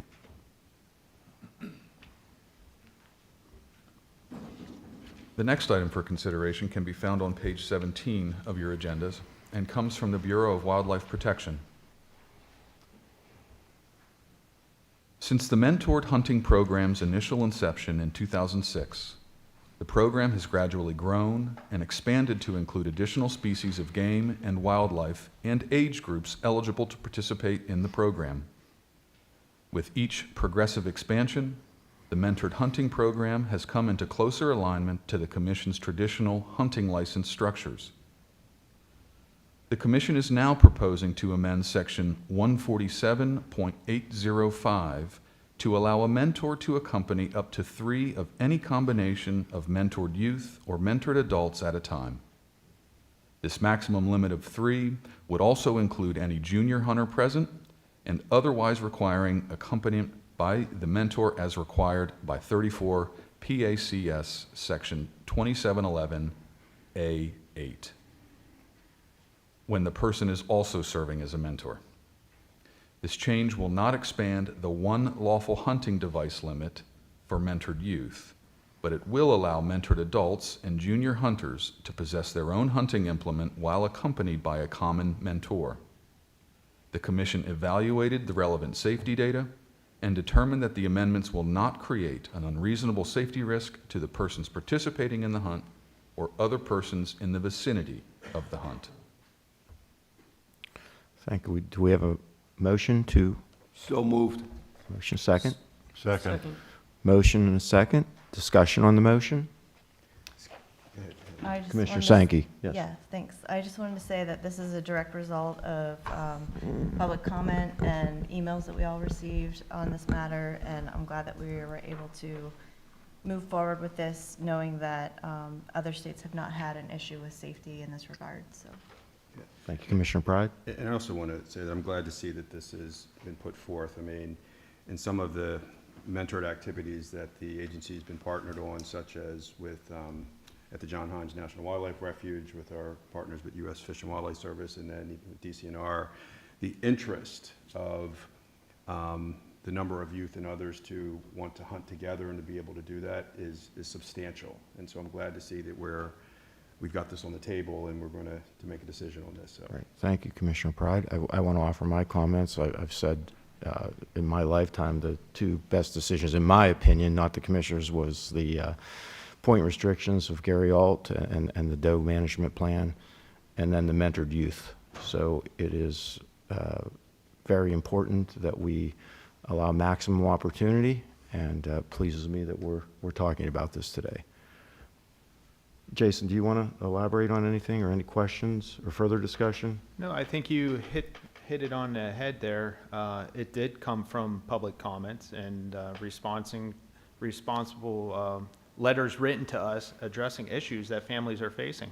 You know, growing up, I was one of those families that I didn't have a mentor youth permit back then, but we only had one rifle, so we kind of got used to this anyway. So, but we had a gentleman here with his family today, and it just makes perfect sense. It's great. I have no issues. We looked at the safety from the previous HRSIs, and it's less than 1%. I mean, it's a safe program, and I look forward to it growing. Thank you. Other commissioner comments or discussion? Mr. President? Yes. Commissioner Swan, yes. I would like to also say how happy I am to see this on the table. I believe we are at a very critical time here, and we need to do as much as we can to get as many youth involved. And if this helps families like the gentleman that spoke here earlier to get his youngsters out there, we need to do everything we can to create as many opportunities. And I hope that if this passes, that more people will take advantage of this, and let's get our youth involved. We need to do it. We need to do it badly. So, again, thank you. Thank you, Commissioner Swan. Other comments from commissioners? Commissioner DeMarco. Oh, sorry. If there's any other discussion? Okay. Mr. Secretary, could you call the vote, please? Those in favor of the motion, please signify by saying aye. Aye. Opposed, the same sign. Mr. President, motion carries. Thank you. The next item for consideration can be found on page 19 of your agendas. To effectively manage the wildlife resources of this Commonwealth, the Commission, at its January 27, 2024 meeting, amended Section 141.4 to replace the current hunting hours table and migratory bird hunting hours table to accurately reflect the dates and hours of legal hunting for the 2024-2025 hunting trapping license year. Do we have a motion? So moved. Do we have a second? Second. Motion and a second. Any discussion? I have a point. Yes, Commissioner Pride. For what we're getting ready to go into next in terms of our decisions on property activity, I just want to say, and particularly regarding the table here, and this also is related to what we just talked about regarding the mentored hunt, but, and this may be a little off stray, but just follow me for just a second. I've heard some comments over the last year or two from a few people that have questioned what we're doing with our mentored activities and so forth, and the numbers being relatively small, whether or not it's the John Hines Initiative or Benjamin Rush. But one of actually a parent and a daughter that participated in that came out of this last 2 years and created a website and a Facebook page and Instagram, and has reached and has almost 4,000 supporters. So exponentially, those numbers have now reached thousands of people just from those two. And there's similar situations to that, but relative to this, the mother created a segment of her messaging that says, "My eyes will adjust." And when I look at this table here of the times of when we're able to hunt, okay, sometimes, you know, when our eyes can't see a lot. And then when it ends, I mean, this isn't specific to this, but I just want to make that point because as we go into our land discussions, because this is important. I mean, extremely important, so. Thank you, sorry to take up Commissioner that time. Proud. So relative to the times, if you, for the public out there, Commissioner Pride shared with us the write-up, what was it called? The darkness or? Your eyes, my eyes will adjust. My eyes will adjust. So if you get the opportunity, YouTube or Google, is it on? I'm sure it's on there. My eyes will adjust, and I guarantee you will all be moved. Any other discussion on the motion and second? Mr. Secretary, could you call the vote? Those in favor signify by saying aye. Aye. Opposed? Aye. Mr. President, motion carries.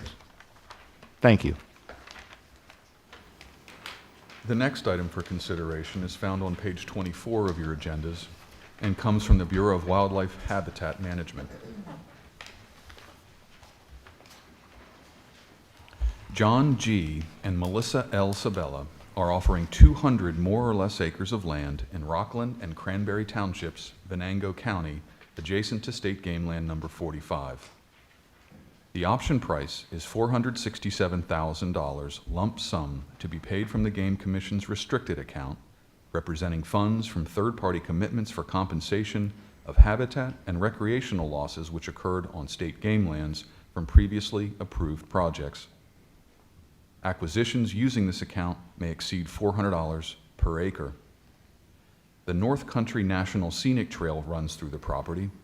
Access is through existing State Game Land Number 45 and from State Route 2002. This acquisition contains critical and unique riparian habitat of East Sandy Branch Creek, a stocked trout stream. Do we have a motion? So moved. Do we have a second? Second. We have a motion, second. Discussion. Before we have any discussion, Dave Gustafson, would you like to add anything to this for our information? So I think you're all aware, we've got some comments and some questions about this acquisition, about pricing and things like that. So they're for everybody's awareness, I think when you look at the price tag on this piece of property, it might seem out of line to some folks. If you look at land acquisitions we'd done maybe 5 years ago and the prices per acre, we do have a certified appraisal on this piece of property that was done in July of 2022, or I'm sorry, July of 2023, so 9 months old, that established the appraised value at $467,000. Yep. I think that's indicative of the price of land and real estate these days. We've all seen it go up significantly in recent years. So it's kind of the new norm when we look at, forest land properties like this. Thank you. And it's open for discussion. My discussion, I want to echo Mr. Gustafson's comments. In the North Central region, 3 years ago, you could pick up land 5 years ago, $500-600 an acre for swampland. For swampland, you better be at 1,000 now or greater. And for good land, it's substantially higher than that. So unfortunately, we're caught up in the inflation as well. So any other discussion or comments? If I can, Mr. President. Yes, Commissioner Copenhaver. Mr. Gustafson, your shop has been busy lately putting these in front of us, and I applaud you and your staff for the efforts. A few points of clarification, just from some correspondence we've received as commissioners from the public, so just to make sure that we understand as well. And I appreciate you clarifying the purchase price because, we're pushing $500,000 for that, and the market bears what it does. So I appreciate knowing that there was an appraisal done on that property, and we paid fair market value for it. It looks like there's a section of North Country Trail that may go through that property. Is that accurate? And if That's so, is there any effect that might have? I think the effect would be all positive, allowing for access for folks through that piece of property. If you look to the far northwest corner of your map, there's also a place where the North Country Trail touches the edge of Game Lands 45 up there as well. It cuts across a little place. The North Country Trail also crosses numerous other game lands in the region, Game Lands 95, Game Lands 63. And not unlike many of our other hiking trails in Pennsylvania, the Tuscarora Trail, even the Appalachian Trail, that have significant mileage through game lands. We think that's a positive opportunity for folks that come across those trails to recognize that they're on state game lands and this is a wildlife area, and maybe that's something a little special and different. But we don't see anywhere where that would impede the ability of our hunters to cross over and use the game lands on both sides of that trail. So we don't see any negative impacts to that. Thank you. And one follow-up question, mostly because we've had kind of some housekeeping in the past where we've dealt with encroachment issues, et cetera. And it looks to me like there's about a 25-foot roadway agreement on this map. Is that cleared out, documented, so that future boards aren't going to have to play mop-up on this one like we've done in the past? It is. We have a great team, and I can't say enough about the real estate team that we've had to rebuild in recent years as people have retired and jobs have turned over, and we've got some great folks that are doing the work. And we discovered in our due diligence and looking at this property, there are recorded, documented instruments that provide for that 25-foot access all the way into that property. Okay, thank you. Thank you. Any other discussion on this? Mr. Secretary, would you call for a vote? Those in favor signify by saying aye. Aye. Opposed? Aye. Mr. President, motion carries. Thank you. The next item for consideration can be found on page 26 of your agendas. The estate of Betty J. Brenneman is offering 19.7 more or less acres of land in Catherine Township, Blair County, adjacent to state game land number 166. The option price is $50,000 lump sum to be paid from the Game Commission's restricted account, representing funds from third-party commitments for compensation of habitat and recreational losses which occurred on state game lands from previously approved projects. Acquisitions using this account may exceed $400 per acre. Access is from Beaver Dam Road. This acquisition improves property integrity and manageability of state game land number 166 by connecting two existing tracts. Do we have a motion? So moved. Second. Motion and a second. Discussion? Any comments on this, Dave? Thank you. We have a motion and a second. Mr. Secretary, call the vote. Those in favor of the motion, did somebody say I'm sorry. something? Yes. Commissioner Knicks, did you have a comment? No. Oh, okay. Okay, Proceed. Mr. Secretary, call the vote. Those in favor signify by saying aye. Aye. Opposed, same sign. Mr. President, motion carries. Thank you. The next item for consideration can be found on page 28 of your agendas. Adam James Clark is offering 67.07 more or less acres of land in Snyder Township, Blair County, an indenture into state game land number 278. The option price is $138,000 lump sum to be paid from the game fund. The parcel is an indenture to state game land number 278, and therefore the commission may exceed $400 per acre under section 705B of the Game and Wildlife Code. Access is through existing state game land number 278. This acquisition improves property integrity and manageability of state game land number 278 by clearing an indenture and connecting two existing tracts. Do we have a motion? So moved. A second? Second. Second. Moved and seconded. Any discussion or questions? I just want to say, Yes. so I actually used to live near here. So this purchase is really great because it connects those two parcels. And I know that that land up there was kind of patchwork and it was difficult to get from one to the other. So that's really an awesome purchase. Thank you. Thank you, Commissioner Sankey. Scott, I just want to make a Yes, point just Commissioner from Pride. What Dave was referencing and alluding to regarding the reach out that we got and your, clarification on the inflation and everything else. But, these three properties that we've just looked at are relatively all in the same cost per acre. I mean, it's all over $2,000 per acre. So I think, as we look at these numbers, it's, the cost is going up everywhere. So, we're just having to deal with this to protect these wildlife habitats and, extend our, game land opportunities. I just want to make that point regarding, we see these numbers regarding the acreage and then the cost, and at least these last three are, relatively close. And on this one in particular, Commissioner, we do have a certified appraisal on this property as well from January of this year that established a value at $138,000. These numbers would look very different down in Chester County and Bucks County. For sure. Yes, yes. Yep. Thank you, Commissioner Pratt. Any other discussion? Mr. Secretary, call the vote. Those in favor of the motion signify by saying aye. Aye. Those opposed, the same sign. Mr. President, the motion carries. Thank you. The next item for consideration can be found on page 30 of your agendas. Dennis E. and Sharon A. Mora are offering 23.5 more or less acres of land in Liberty Township, McKean County, adjoining state game land number 61. The option price is $64,000 lump sum to be paid from the Game Commission's restricted account, representing funds from third-party commitments for compensation of habitat and recreational losses which occurred on state game lands from previously approved projects. Acquisitions using this account may exceed $400 per acre. Access is from Old Bush Mill Road.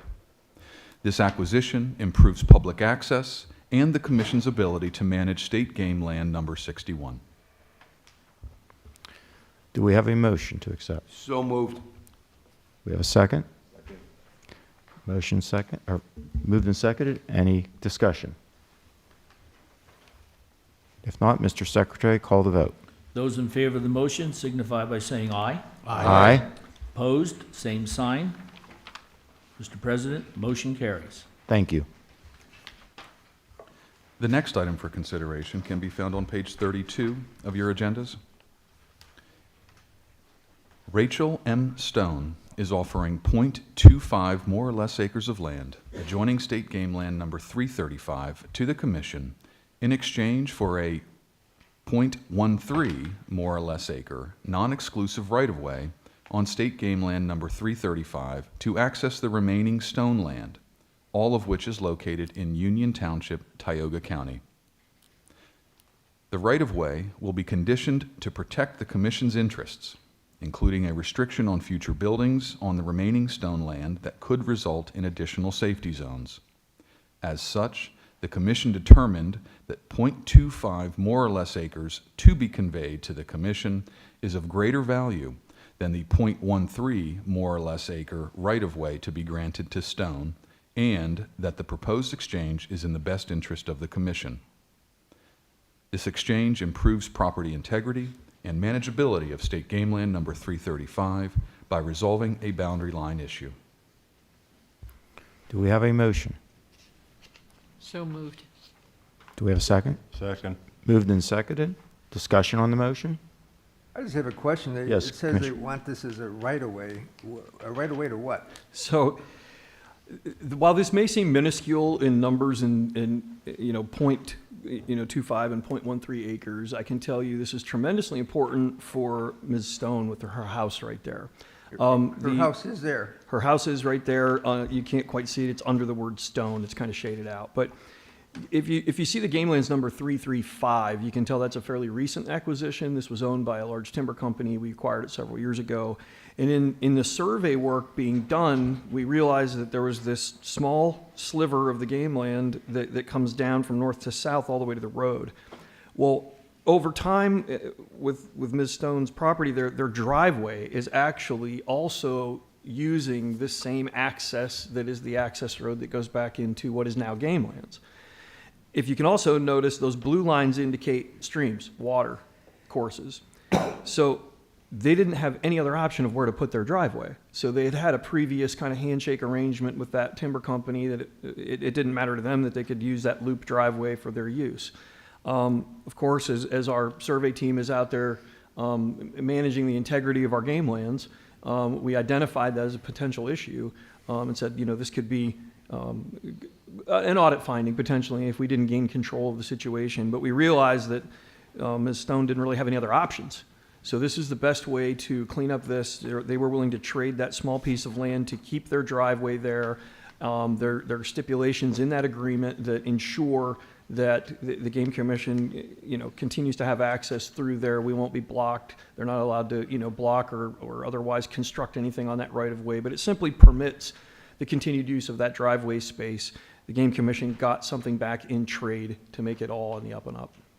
And we still have the right-of-way through that Absolutely. then? Got it. Correct. Okay, thank you. Any other discussion? Mr. Secretary, call the vote, please. Those in favor of the motion, please signify by saying aye. Aye. Opposed, the same sign. Mr. President, the motion carries. Thank you. The next item for consideration can be found on page 34 of your agendas. The Urvona Borough Council in Clearfield County requested a right-of-way for a borough street be dedicated as a public road. The roadway is 25 feet in width and travels a total of 737 more or less feet across State Game Land number 120. The road is currently a State Game Lands road open to public travel and services a number of private properties. Dedicating the road to the borough will eliminate maintenance obligations for the commission, will resolve future conflicts with access to the private properties, and will allow for a more efficient provision of public utilities in the area. Do we have a motion? So moved. Second. We have a motion and second. Any discussion? Mr. Secretary, call the vote. Those in favor of the proposed motion, please signify by saying aye. Aye. Opposed, the same sign. Mr. President, motion carries. Thank you. The next item can be found on page 36 of your agenda and is an informational item only. On February 28, 2024, the Board of Commissioners approved, by notational vote, the offer from William C. and Casey J. Kunkel of a 50.7 more or less acres of land in Albany Township, Berks County, an indenture into State Game Land number 106. The option price is $224,272.97, lump sum to be paid from the Game Fund. The parcel is an indenture into State Game Land number 106, and therefore the Commission may exceed $400 per acre under Section 705B of the Game and Wildlife Code. Access is through existing State Game Land number 106. This acquisition improves property integrity and manageability of State Game Land number 106 by clearing an indenture and straightening the existing boundary. Again, this is an informational item only, and no action is required. Thank you. Which brings us to page 38 of your agendas, also an informational item only. On February 28, 2024, the Board of Commissioners approved by notational vote the offer from Lois A. and Barry Rentschler of 197.97 more or less acres of land in Albany Township, Berks County, an indenture into State Game Land number 106. The option price is $875,726.23 lump sum to be paid from the Game Fund. The parcel is an indenture into State Game Land number 106, and therefore the Commission may exceed $400 per acre under Section 705B of the Game and Wildlife Code. Access is from Pine Swamp Road. This acquisition improves property integrity and manageability of State Game Land number 106 by clearing an indenture and straightening the existing boundary. Once again, as an informational item only, there is no action required by this board. Thank you. Mr. President, I'd like to Yes. ask Dave a question, if I may. Yes, sir. Yes. Dave, District 9 is very grateful to these two properties that came about. This was done by notational vote. When we do a notational vote, we don't get to discuss the project at a public meeting, other than the reading on the agenda item. So I was hoping maybe you could explain for the record a little bit more about this project. Why did we need to do a notational vote instead of waiting for the meeting? So, yeah, you can see this was done on February 28th, so less than a month after our last meeting. Sometimes in the real estate world, folks want to have things fast. First, I'm going to step back and just say I credit the regional field staff team for discovering that these properties were available, and then our real estate team here in Harrisburg for being able to jump on these quickly. The landowners, if you look at the last two pages, 37 and 39, you'll see on the map those two properties, how they fit together.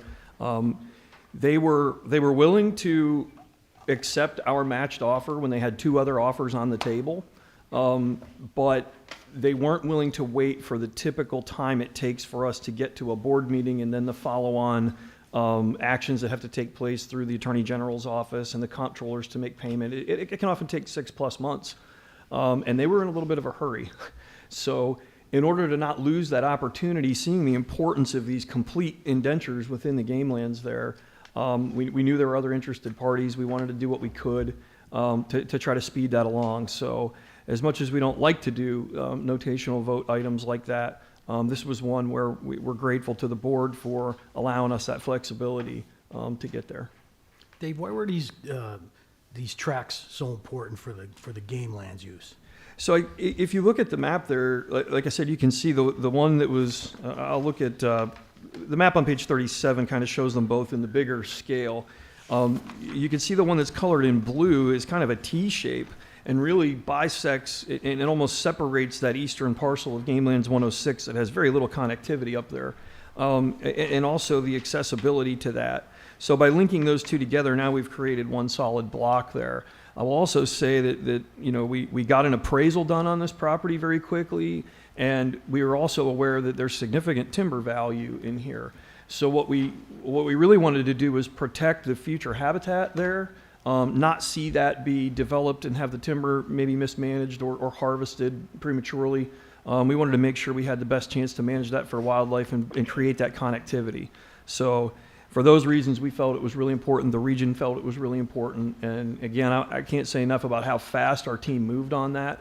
And with you all giving us the flexibility to move things in this manner, really helped us secure what we think in Berks County. I mean, there's not a lot of availability down there, especially things this critical in the middle of an existing game lands. Right. So, is there anything else you'd like to touch on? I don't think so. I mean, the real estate, the land acquisition priorities of the agency, you know, we really focus hard on these indentures, these interiors, the accessibility, but also the habitat value too. So, you know, we're not just out there looking at any random chunk of ground that might be up for sale. We certainly get a lot of offers. We get a heck of a lot more offers than we actually bring to the table for one reason or another. But I think that what you see in these agenda items speaks to the adherence of our staff to our priorities, that we are after critical and valuable habitats, accessibility, and indentures. Thank you very much to you and your staff. We appreciate it.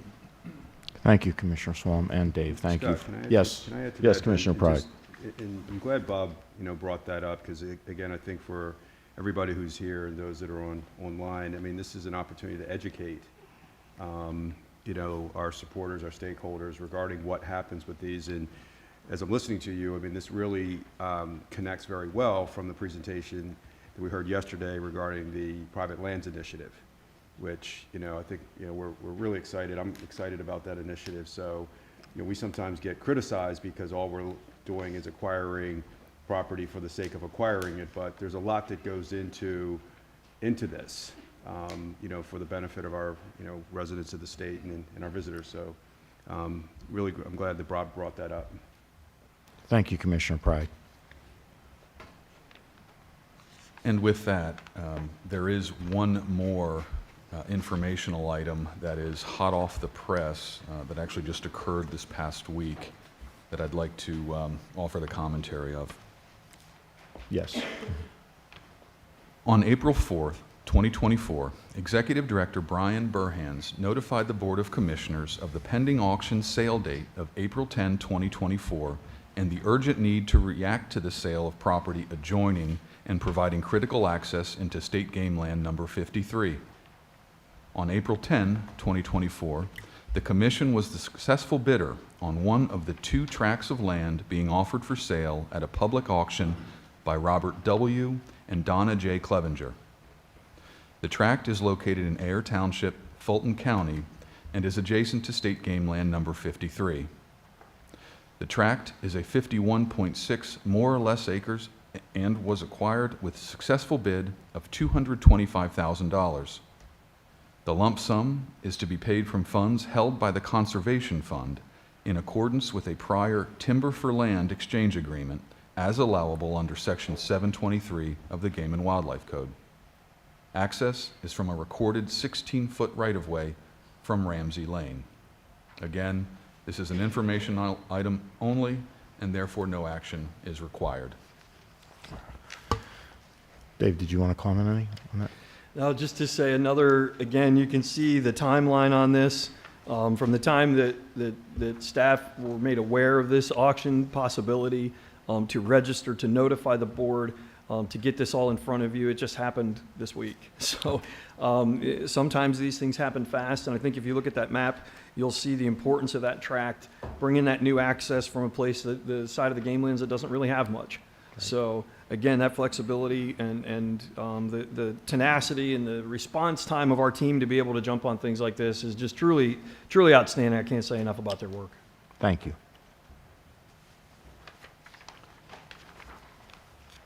The next and last item for consideration can be found on page 40 of your agendas. CNX Resources Corporation, or CNX, of Cannonsburg, PA, requested the Commission offer its oil and gas rights under portions of State Game Land Number 245 for non-surface use development. The proposed tract, containing approximately 113 more or less net acres, is located in West Findlay Township, Washington County. CNX will access the 113-acre reserves from its current and planned drilling operations on adjacent areas off State Game Land Number 245 by horizontal drilling, with no additional surface use or disturbance to the game lands. OGM staff negotiated the proposed terms of the agreement with CNX to prudently develop the Commission's oil-gas reserve and simultaneously protect the wildlife resources and recreational use of State Game Land Number 245. The terms of the agreement are a 6-year paid-up non-surface use oil and gas agreement, a $4,000 per net oil and gas acre bonus payment, and 19% royalty for all oil, gas, and other liquids or condensates produced and sold from the proposed tract. The bonus payment of $452,000 and any rental payments will be deposited into the Commission's restricted account for the future purchase of wildlife habitats, lands, or other uses incidental to hunting, fur taking, and wildlife resource management. Future royalties owed the Commission will be directly deposited into the Game Fund. Oil and gas development will be regulated by the Commission's oil and gas regulations and the Commission's non-surface use oil and gas cooperative agreement. Do we have a motion? So moved. Motion. Do we have a second? Second. Motion and second. Seconded. Any discussion? Mr. President? Yes, Commissioner Fredericks. I'd like to call your attention to CNX is my former employer, and even though I'm separated from them somewhat, I still receive retirement annuity. So therefore, I'd like to inform you and the rest of the board that I need to abstain from this vote. Noted, Commissioner Fredericks. Thank you. Any other discussion? If not, Mr. Secretary, could you please call the vote?